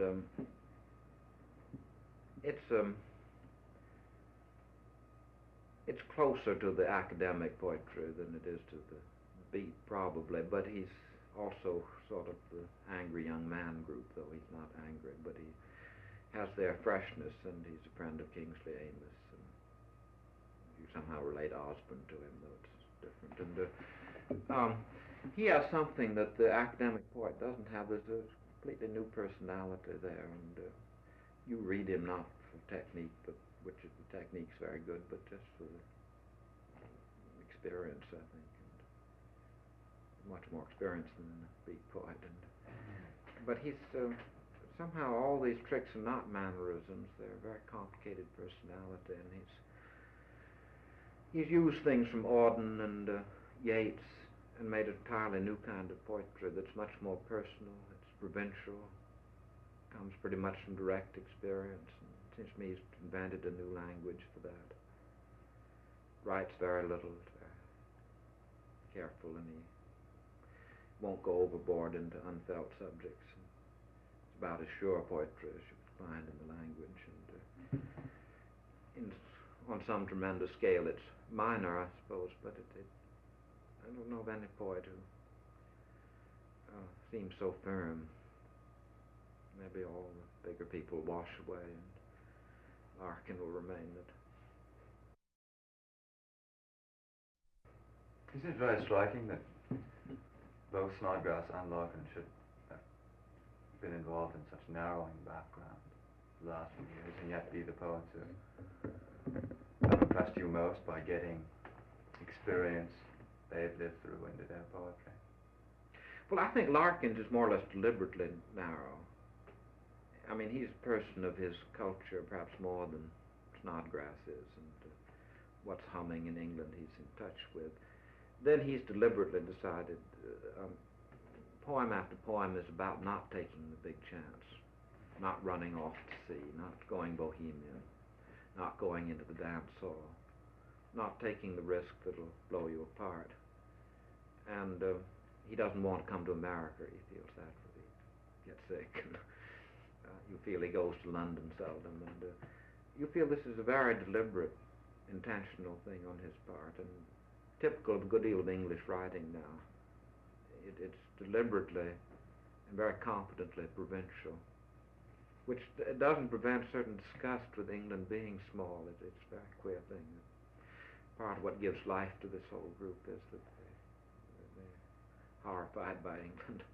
Yeah. Yet they've withdrawn into England too, that what they write about, their technical means, all seems all peculiarly English. They're more English than the Victorians. And while Snodgrass, I think, is sort of narrow despite himself, that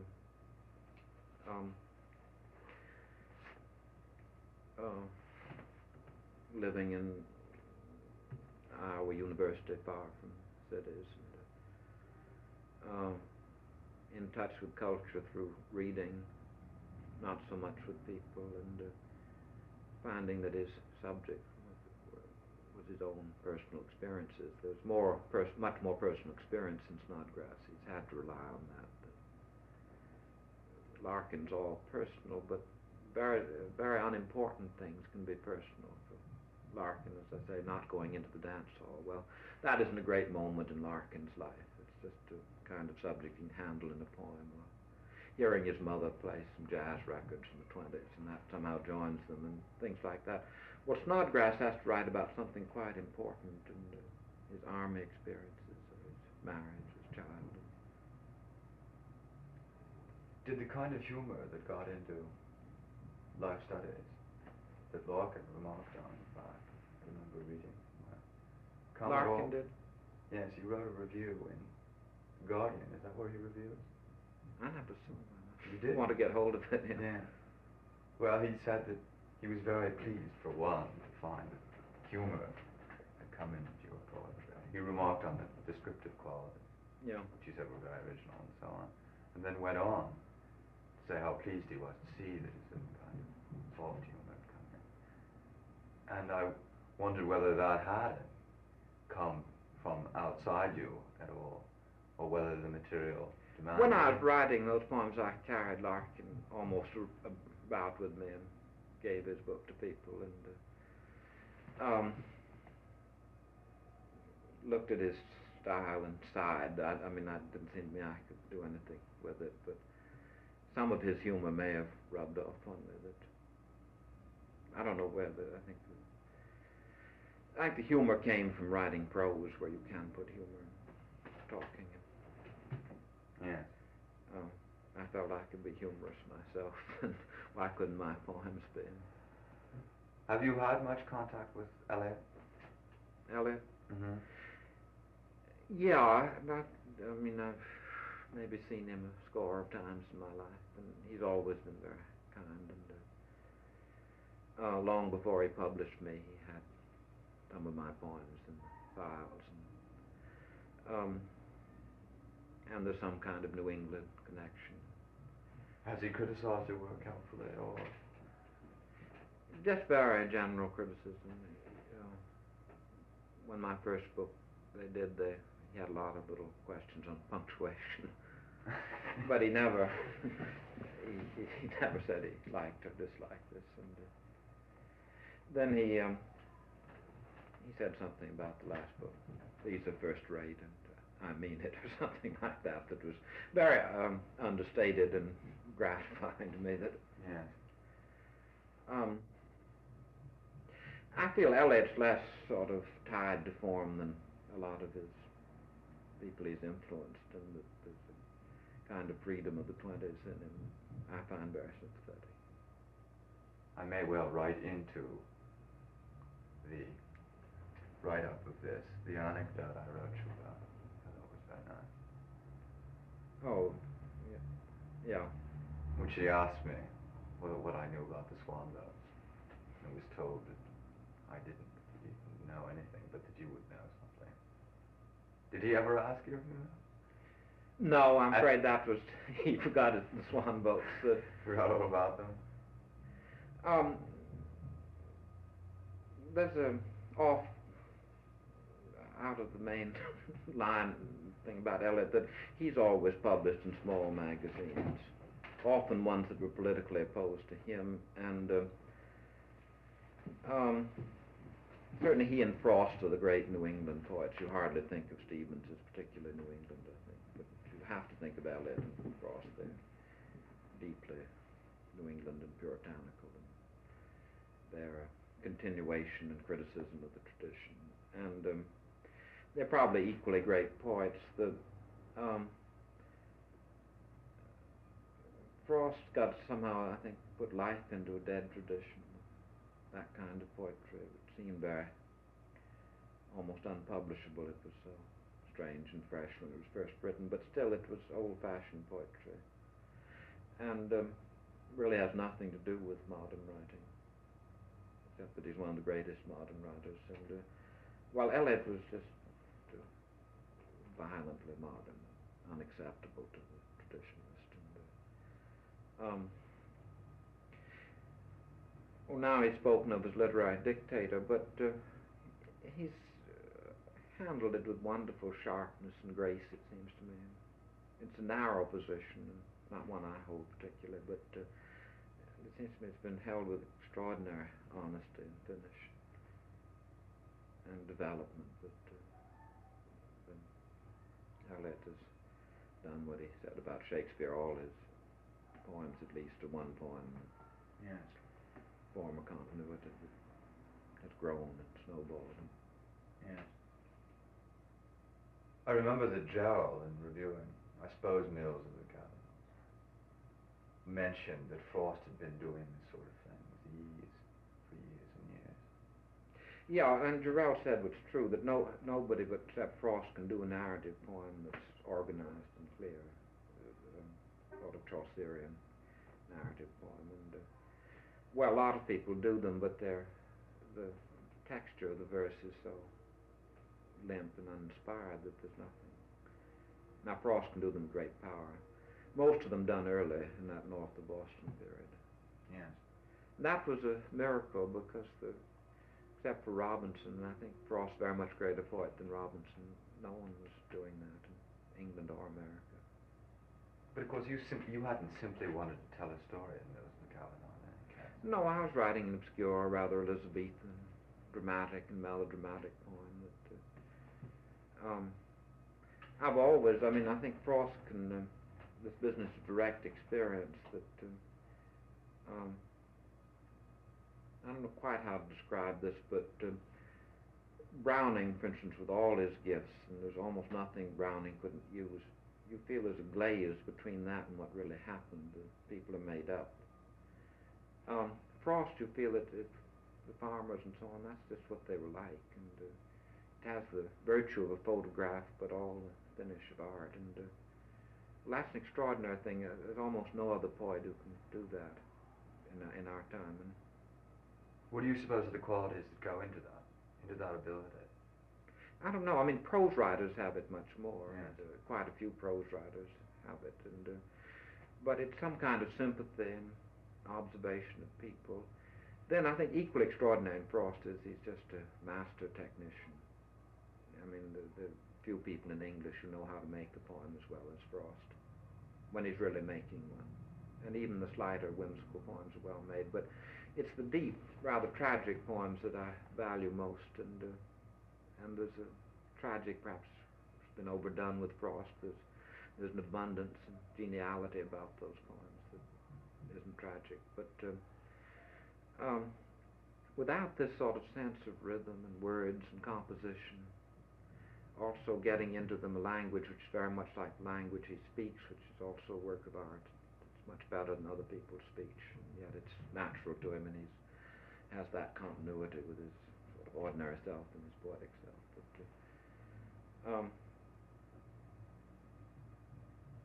But he's made what with anyone else would just be flat and or isn't it something like this that a very good prose writer can do this and make something of it, and you get it quite often in Faulkner, though he's a Elizabethan sort of character now, unlike Frost, yet he can get this amazing immediacy and simplicity. And but when it comes to verse, the form is so hard that it all gets strained out, so that you get a very conventional, old-fashioned sort of writer. Or you get someone who's trying to be realistic, but he's also trying to be dramatic and inspired, and he may remain a very good poet, but most of that directness and realism goes. It's hard for Eliot to be direct that way. You get it in Bits of the Wasteland, the marvelous Cockney section. And he can get himself. I mean, I feel Eliot's real all through the quartets. He can be very intelligent or very simple there, and he's there. But there are no other people in the quartets. Have you wanted to write an narrative poem that was just a matter of telling a story? Yeah, I don't know how close I've ever been to it. And your translation? Frost's plots are extraordinary. I mean, but they are plotted very carefully. And I've gathered from talking to him, most of the North of Boston poems came from actual people he knew, shuffled and put together. But it almost seems as though they're unplotted, you know. Yes. Like Chekhov, the art is very well hidden, and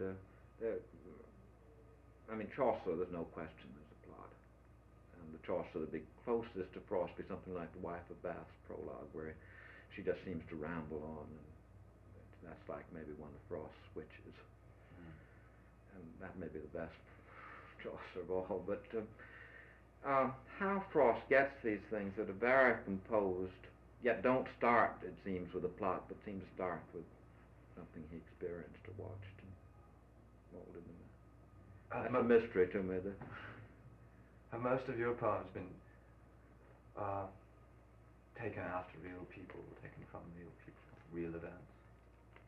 I mean, there are a lot of characters, if only characters speaking, involved in particular social. Well, I think except when I've used myself and occasionally named actual people in poems, they're purely imaginary, and then I've tried to buttress them up by putting images that I've actually seen, and in various indirect ways getting things I've experienced into the poem, so that if I'm writing about a Canadian nun, it may have 100 little bits of things I've looked at, but she's nobody, and she is nobody, and not remotely anyone I've ever known. When was that written? After Mills of the Cavalon? Yeah. No, it was written before. Before.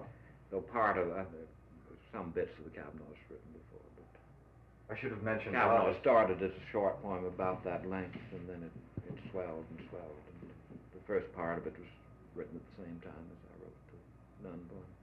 I should have mentioned the nun poem is in line was what I was talking about in reference to Catherine's being the ghost, as having that wonderful clarity and very smooth, even, inevitable progression. Yeah. I don't think I don't think anyone would think my nun was quite a real person. She has a heart, and she's alive, I hope, and she has a lot of color to her, and drama, and has some things that Frost doesn't. But she doesn't have his wonderful quality of life. That his witch of Coos is absolutely there. Yeah.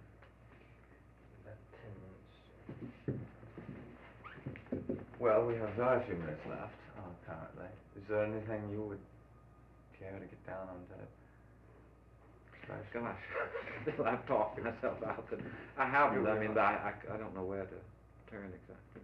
I have one more question I did want to ask you. I was asking whether the poems had been taken from real people, real places, and so on. What about Belle the cat in Winter in Dunbar? Was there a Belle? Well, I've had cats. I never had one named Belle. Thanks. Don't just put that down.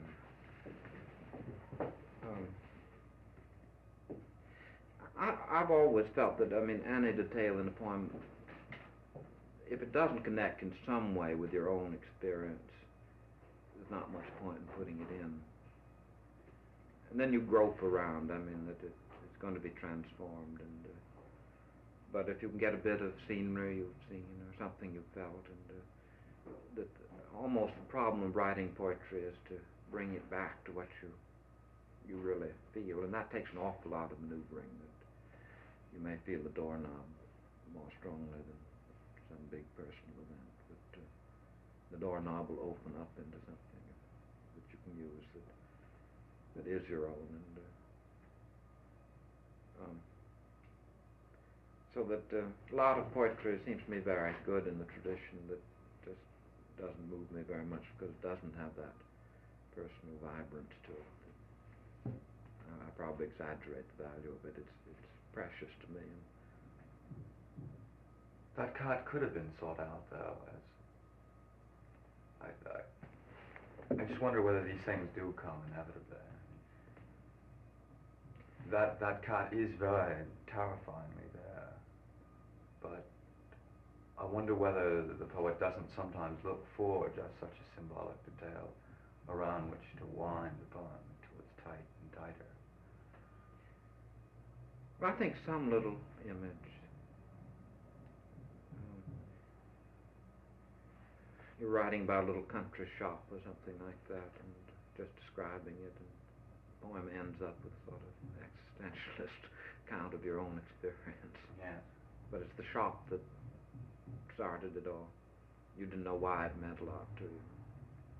Often images, and often a sense of beginning and end of the poem. Some journey to be gone through between those two things. You know that, but you don't know the details. And that's marvelous, and then you feel the poem will come out. But it's a terrible struggle, I think, that what you really feel doesn't have the form. It's not what you can put in a poem. And then the poem you're sort of equipped to write is about nothing that you care very much about, have much to say on it. You're always falling off one of those ends into the sea, and then the great moment when there's enough resolution of those, your technical equipment, your way of constructing things, what you can make a poem out, hit something that you really want to say. You may not know you have it to say. When you read your poems, the fact that you're willing to interrupt to explain some detail, does this indicate that you feel the poem will come through in any case? You don't mind, in some way that seems breaking the integrity of the poem. It seems as if it might spoil the poem. Well, I don't think a reading can ever be like someone singing Schubert Lieder, a beautiful, perfect thing, that be an outrage to break a Lieder, though I don't know that I would mind if a singer commented, but still that wouldn't be very welcome. And you want the perfect thing. Well, reading isn't as precious as that, and the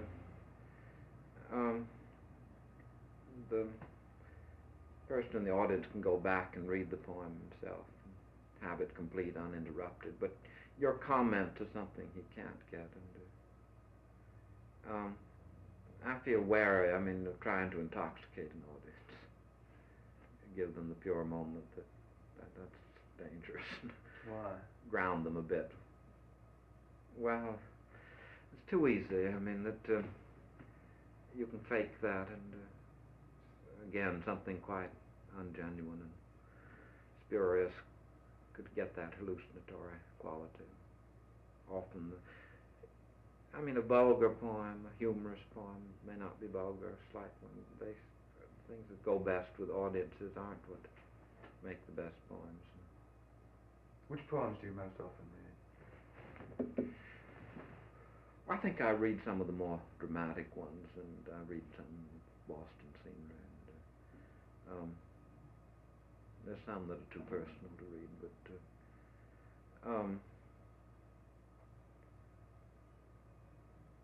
I read the ones I like best on the whole, and they tend to be rather clearer, more dramatic poems. Are they, for the most part, the poems that you know are liked best by your friends? Yeah, there are a few that, there's one I have, Thanksgiving's Over, that's quite a tortured poem that I'm very fond of, but it's very hard to read and hasn't generally been liked. And well, I feel it's quite an ordeal for an audience and for me to read it. And so there are a few poems I like a good deal that I don't read. And then the long poem, The Calvinoids, I feel the whole poem is rather a mess, but has some of the best writing I've ever done, and I've never read that. Dreamt of combing it and simplifying it and getting something that could be read out of it. But otherwise, you do read The Drunken Fisherman, for instance. Yeah, it's not one of my favorites. It isn't. I have a grudge against it because it was. People said he has one poem. That's the one, the first book that stood out. Yes. Yeah. Even that was slightly changed. The first, second. I guess I made a few little changes. Something about the gilded worm havocs the innards of old age. Yeah. Which became something better and different. Never got it quite the way I wanted it. Still not? I like, I think, the beginning and end of that, and then feel it's a little dry. A little too much a poem in couplets. Do you leave your poems because you feel that there's simply nothing more that can be done with them, or occasionally because you feel they really are done? Well, I think they're never done, but there comes a point where the improvements you could make would be so trifling. There'd be such a chance of missing the original mood that I used to think, I mean, Valerie said a poem's never finished, and it's almost more fun to change it, and there isn't an end, that varied endings, and that fascinated him, and that seemed nonsense, that all revision should be toward one final version. There couldn't be too much of that, but it would be finally reached. Well, it isn't ever reached. I mean, after a point you get where you get might be half a dozen things that'd be just as good as what you've got, but wouldn't be any better. Well, then you must stop. And I think I feel too far from my early poems to do too much on them. If I have a collected poems, I might try to rewrite them. It'd be awfully tricky business, and likely to be unrewarding. But there is the temptation in any case. Yeah. I revise from magazines. Yes. It's, I think it's just that the imperfections of the poem seem to be something more interesting to you than writing a new poem, and that's the thing to do, and something very good may come of it. I mean, it is much better, of course, to write one good poem than 50 fairly good ones. That isn't too satisfactory for a writer. You hate to have just one poem you've been polishing. That's something suicidal about that. Go over it, and maybe it won't be so good. Maybe the 100 poems would have a dozen imperfect poems that are much better than this treasured one you've been tinkering with.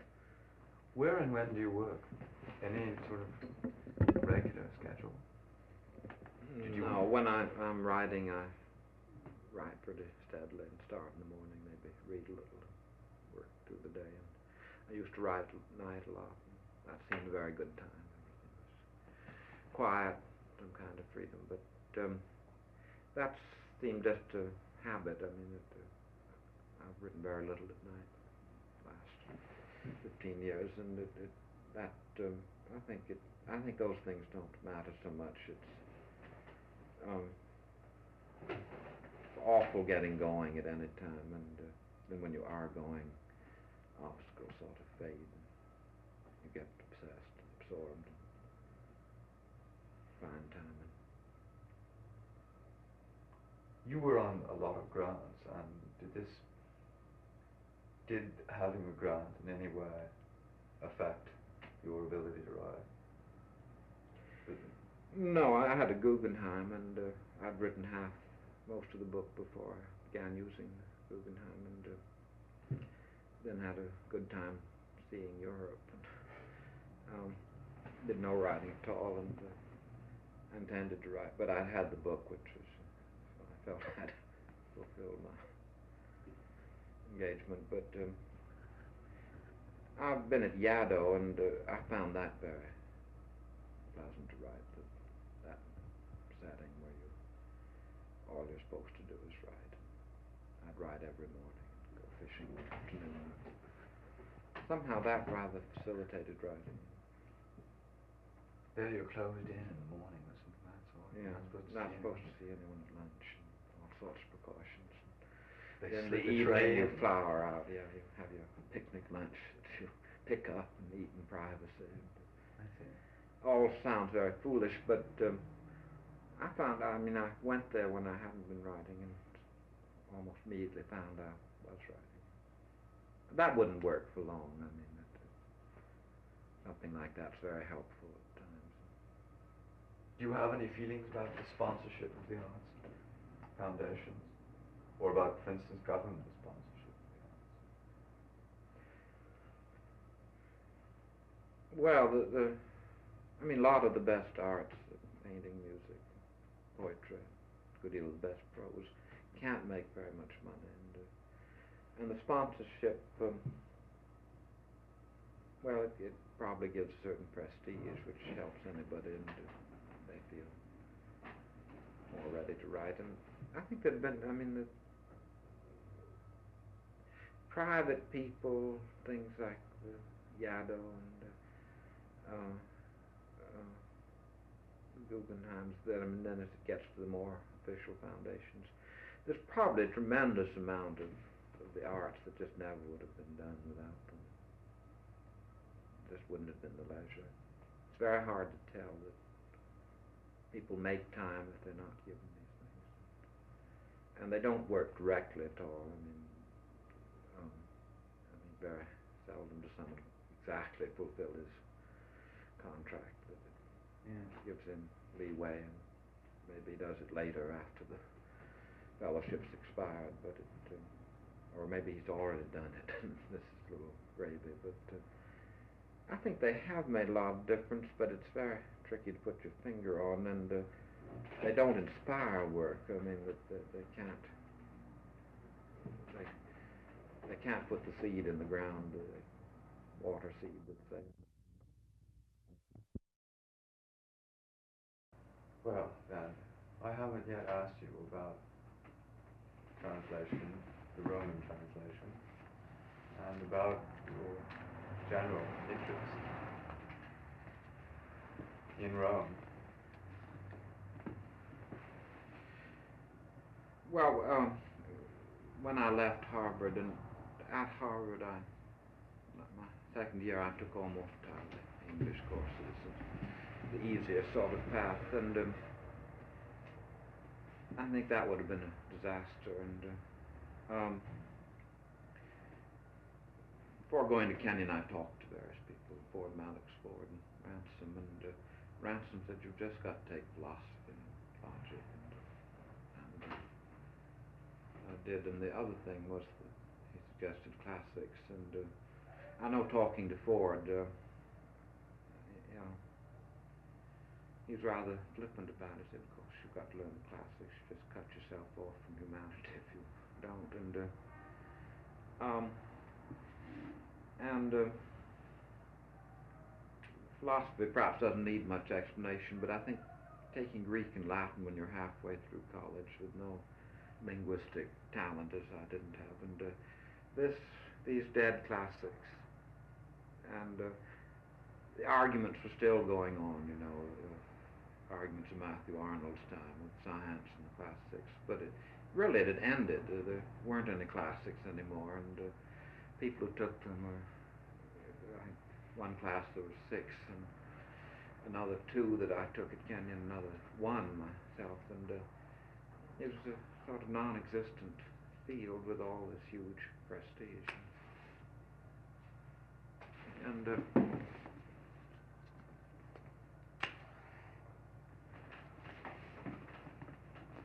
I'm pretty sure it took me a lot more time to learn Latin than it would take most people, and I became less proficient at the end, but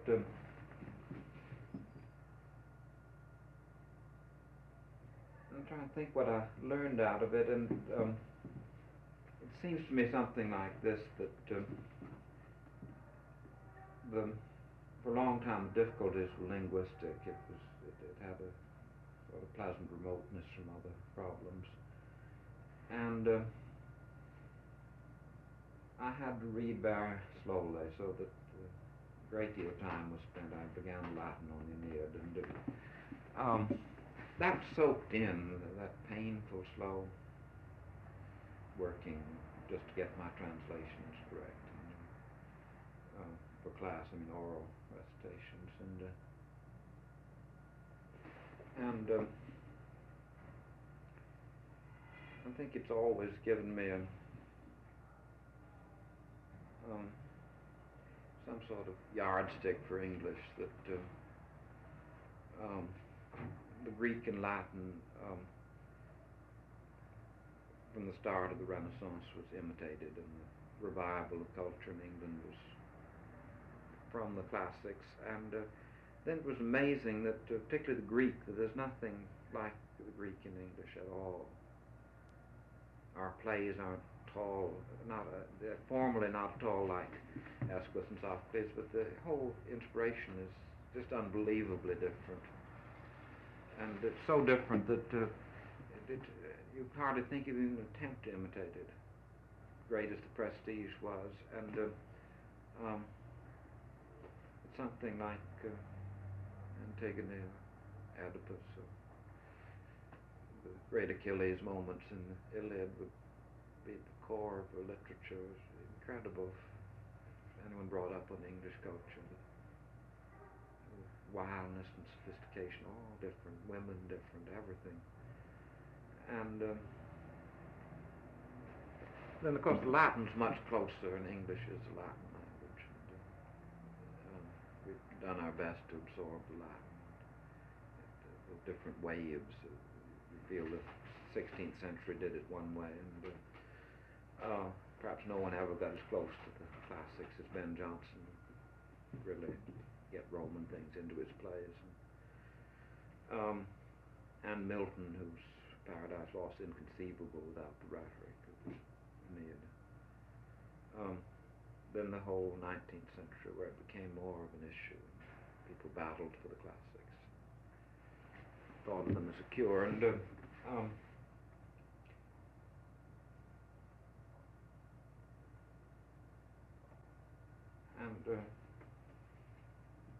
I think something, this is very commonplace, but the great Roman poet is much less intellectual than the Englishman, much less abstract, much more, he's nearer nature somehow, and somewhat what we'd feel about a Frenchman, but more so still, and yet he's very sophisticated.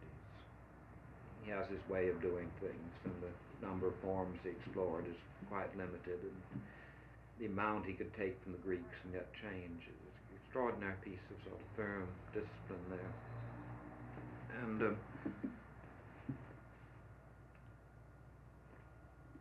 I think you take almost any really good Roman poet, Juvenal or Virgil or Propertius, tell us they're much more raw and direct than anything in English. You can't get that, I think, and yet it has this block-like formality. It's some queer. I mean, you're working at one thing, English writer, and your eye is on something else that can't be done. There's something very restful about that. And those two will never be brought together. There'll always be the Latin and Greek classics that will never be absorbed. And now, it might have been something else. I mean, it seems to me now that Chinese and Russian would be perhaps someone would study. The interest makes you rather archaic and unrealistic. Part of the interest in Latin is that English is Latin language and you understand English words much better from it. Part of the interest is that was the great outside influence for a long time on English culture. Do you think Latin poetry, your study of it, your translation of Latin poems, brought anything to your own poetry? Well, I think the Latin poetry, it's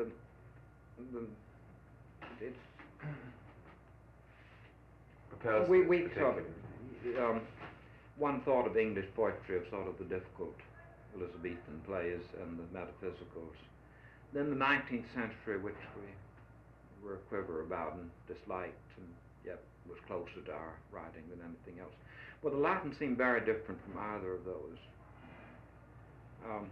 You immediately saw how Shelley wasn't like Horace and Virgil or Aeschylus, and yet this was a mature poetry, realistic poetry, yet it didn't have the contortions of the metaphysical.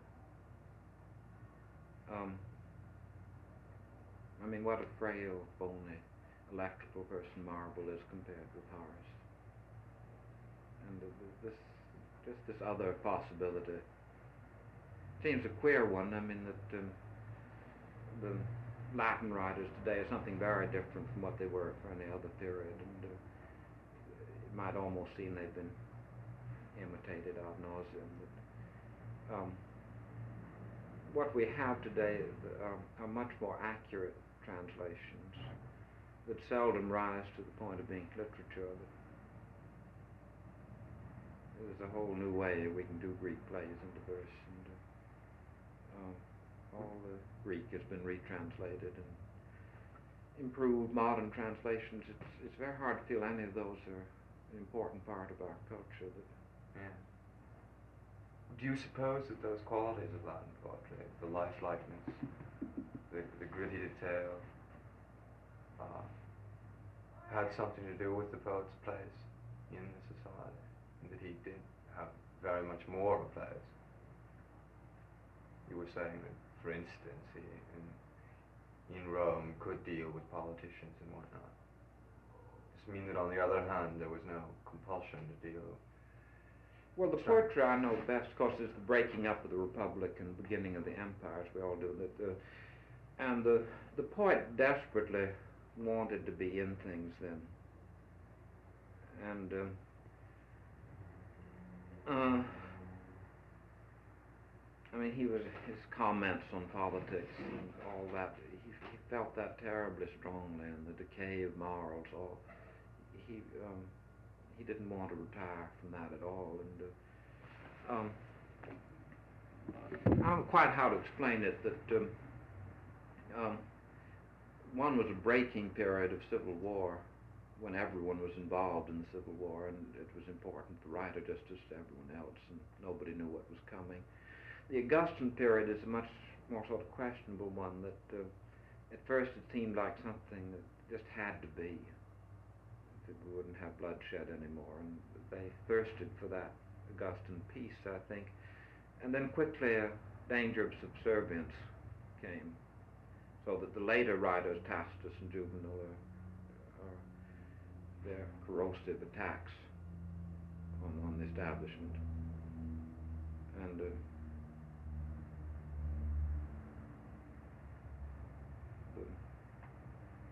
Roman frankness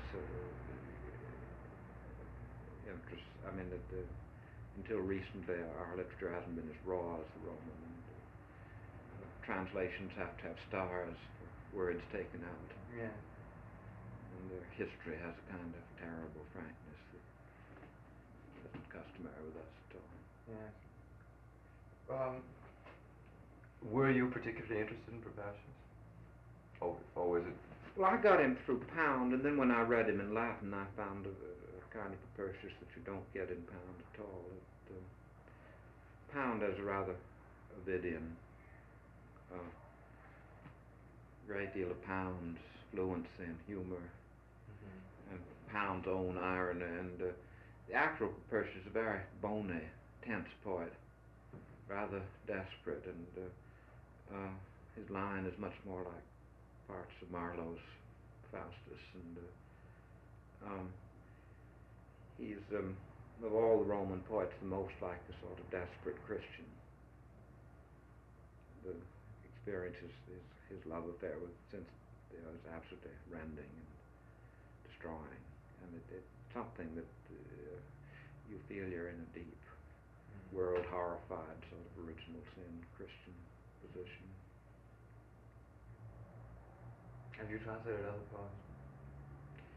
I don't know. I've did a monologue that started with a translation of Virgil, then it became a complete rewrite. And what about, you said and several times you wouldn't know what they are. I mean, there's a poem called The Woe That's in Marriage that in my last book that started as a translation of Catullus. I didn't know that. And I don't know what traces are left, but the poem couldn't have been written without Catullus. Right. You mentioned that your interest in history had long predated your interest in the classics.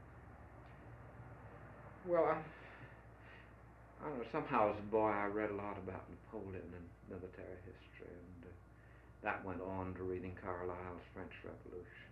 And the first novel I really liked was War and Peace, because it was just like history. And had all the Napoleonic marshals I knew about. And maybe something Puritan that novels seemed rather commonplace compared with history. They're full of rather repetitious love stories, and the history seemed just to bristle with fact. And I think it was probably easier for me to face experience that was in the past and organized.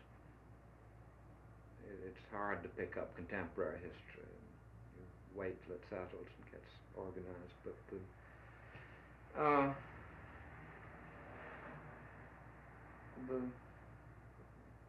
it's a few histories I like, really, the ones that rise to literary inspiration. I think my two favorites, to take two extremes, would be Saint-Simon, which is more particular than any history, and Thucydides, who has the best philosophical mind of any historian, best dramatized philosophical mind. There are plenty of people who are philosophers and talk about history, but in Thucydides everything seems to be working, and in the debates of the characters, every possibility of what might be argued is brought out, and yet it's dramatized and vibrant. So it was very natural in your writing to use historical reference. Yeah, and I suppose I felt at ease with things in the past. You have, however, dealt with President Eisenhower twice. Once when he wasn't president, in the bomber he appeared, and then later in the inauguration there. I think just in the inauguration, the bombers. Is he in?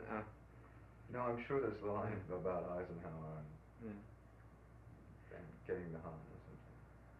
Well, I think the only history that matters really is what is happening in the present, and it seems to me it's no criticism that Motley and Macaulay somehow make 19th century characters out of their subjects that William the Silent in Motley is a complicated sort of Bismarckian figure, and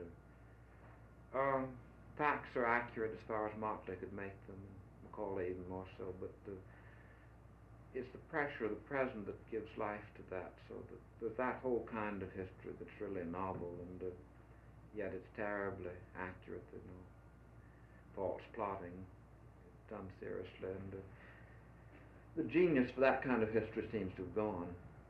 If it's done now, it's rather bad popular history, but that's fascinating. And,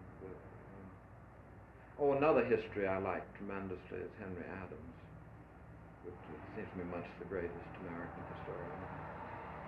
And he's not so much that way, but he can, he knows what an English ambassador would be like, what his personal complications would be, or what Madison was like, or Jefferson, and how the Senate would work, and what it felt like to debate there, and kind of issues that these people were saturated with. So the whole thing is redone. The people live, even though the great deal was just given to issues. I wanted to ask you about one other contemporary, or almost contemporary, I hadn't mentioned before, Rutger. Yeah, he's a close friend. Who's so often spoken of as the opposite extreme in his work from your own. I don't know. I mean, we know each other very well, and read to each other, and argued and so on, and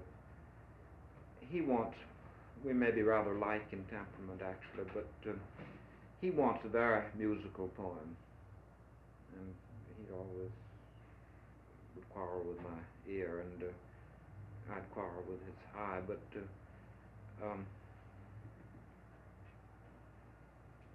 he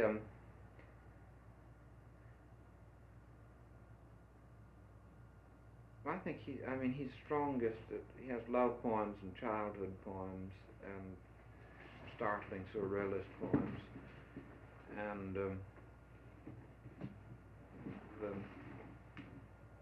it's rather simple experience done with a sort of blaze of power, and a lot of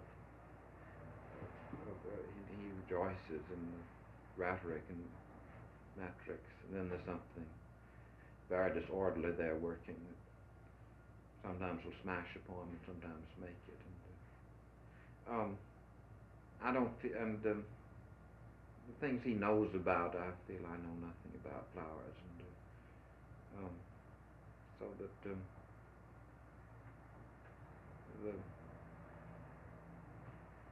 what we share, I think, is sort of the exultant moment, something like that. Yes. The blazing out. And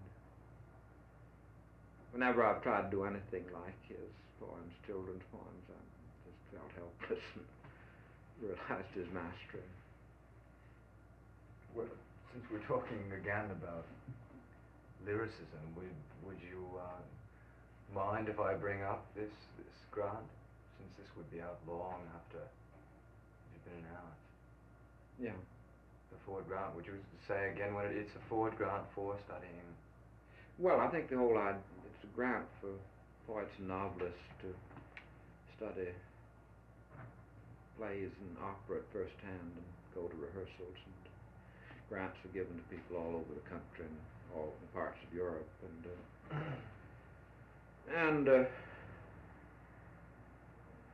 for me, I mean, it's just I'm crazy about opera and know nothing at all about it. It's a chance to go to New York and go to rehearsals and look at it, and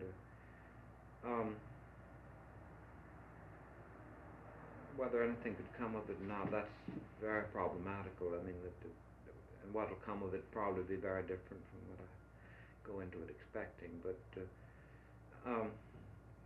to get into an impersonal medium, and I think opera is as close as I can get to playwriting. Yeah. And what I'd like to do in opera is almost the opposite of what a librettist is meant to do. It'd be to get into the words somehow what the music usually adds to the words.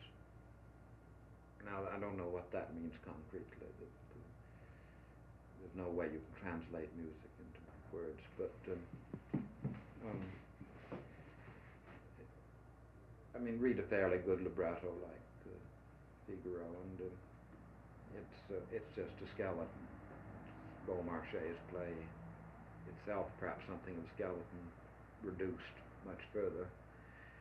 And then the music is added, and it's one of the great things of the world. And the music is somehow adding to the meaning. It's adding to the drama, adding to the characters, and that can be described somewhat. But how the libretto could be rewritten so that it did something comparable to music, well, I don't have any idea. But I mean, you do suppose this is possible, though?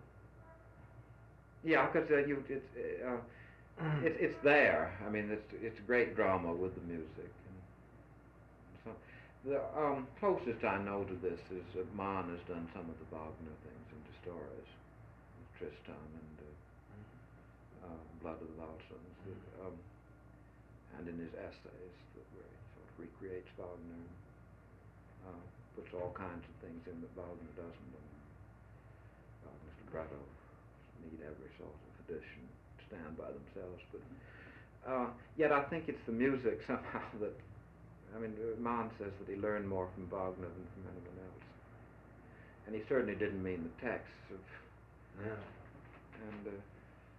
and I think he'd be hard put how the Wagner's musical technique had anything to do with his prose technique. Yes, I do find that rather hard to understand. And Shaw somewhere says something similar, that he learned to write plays from Mozart. Well, he doesn't mean the Pontes libretto. No, It's the whole thing, yeah. So out of this may or may not issue an opera. Yeah.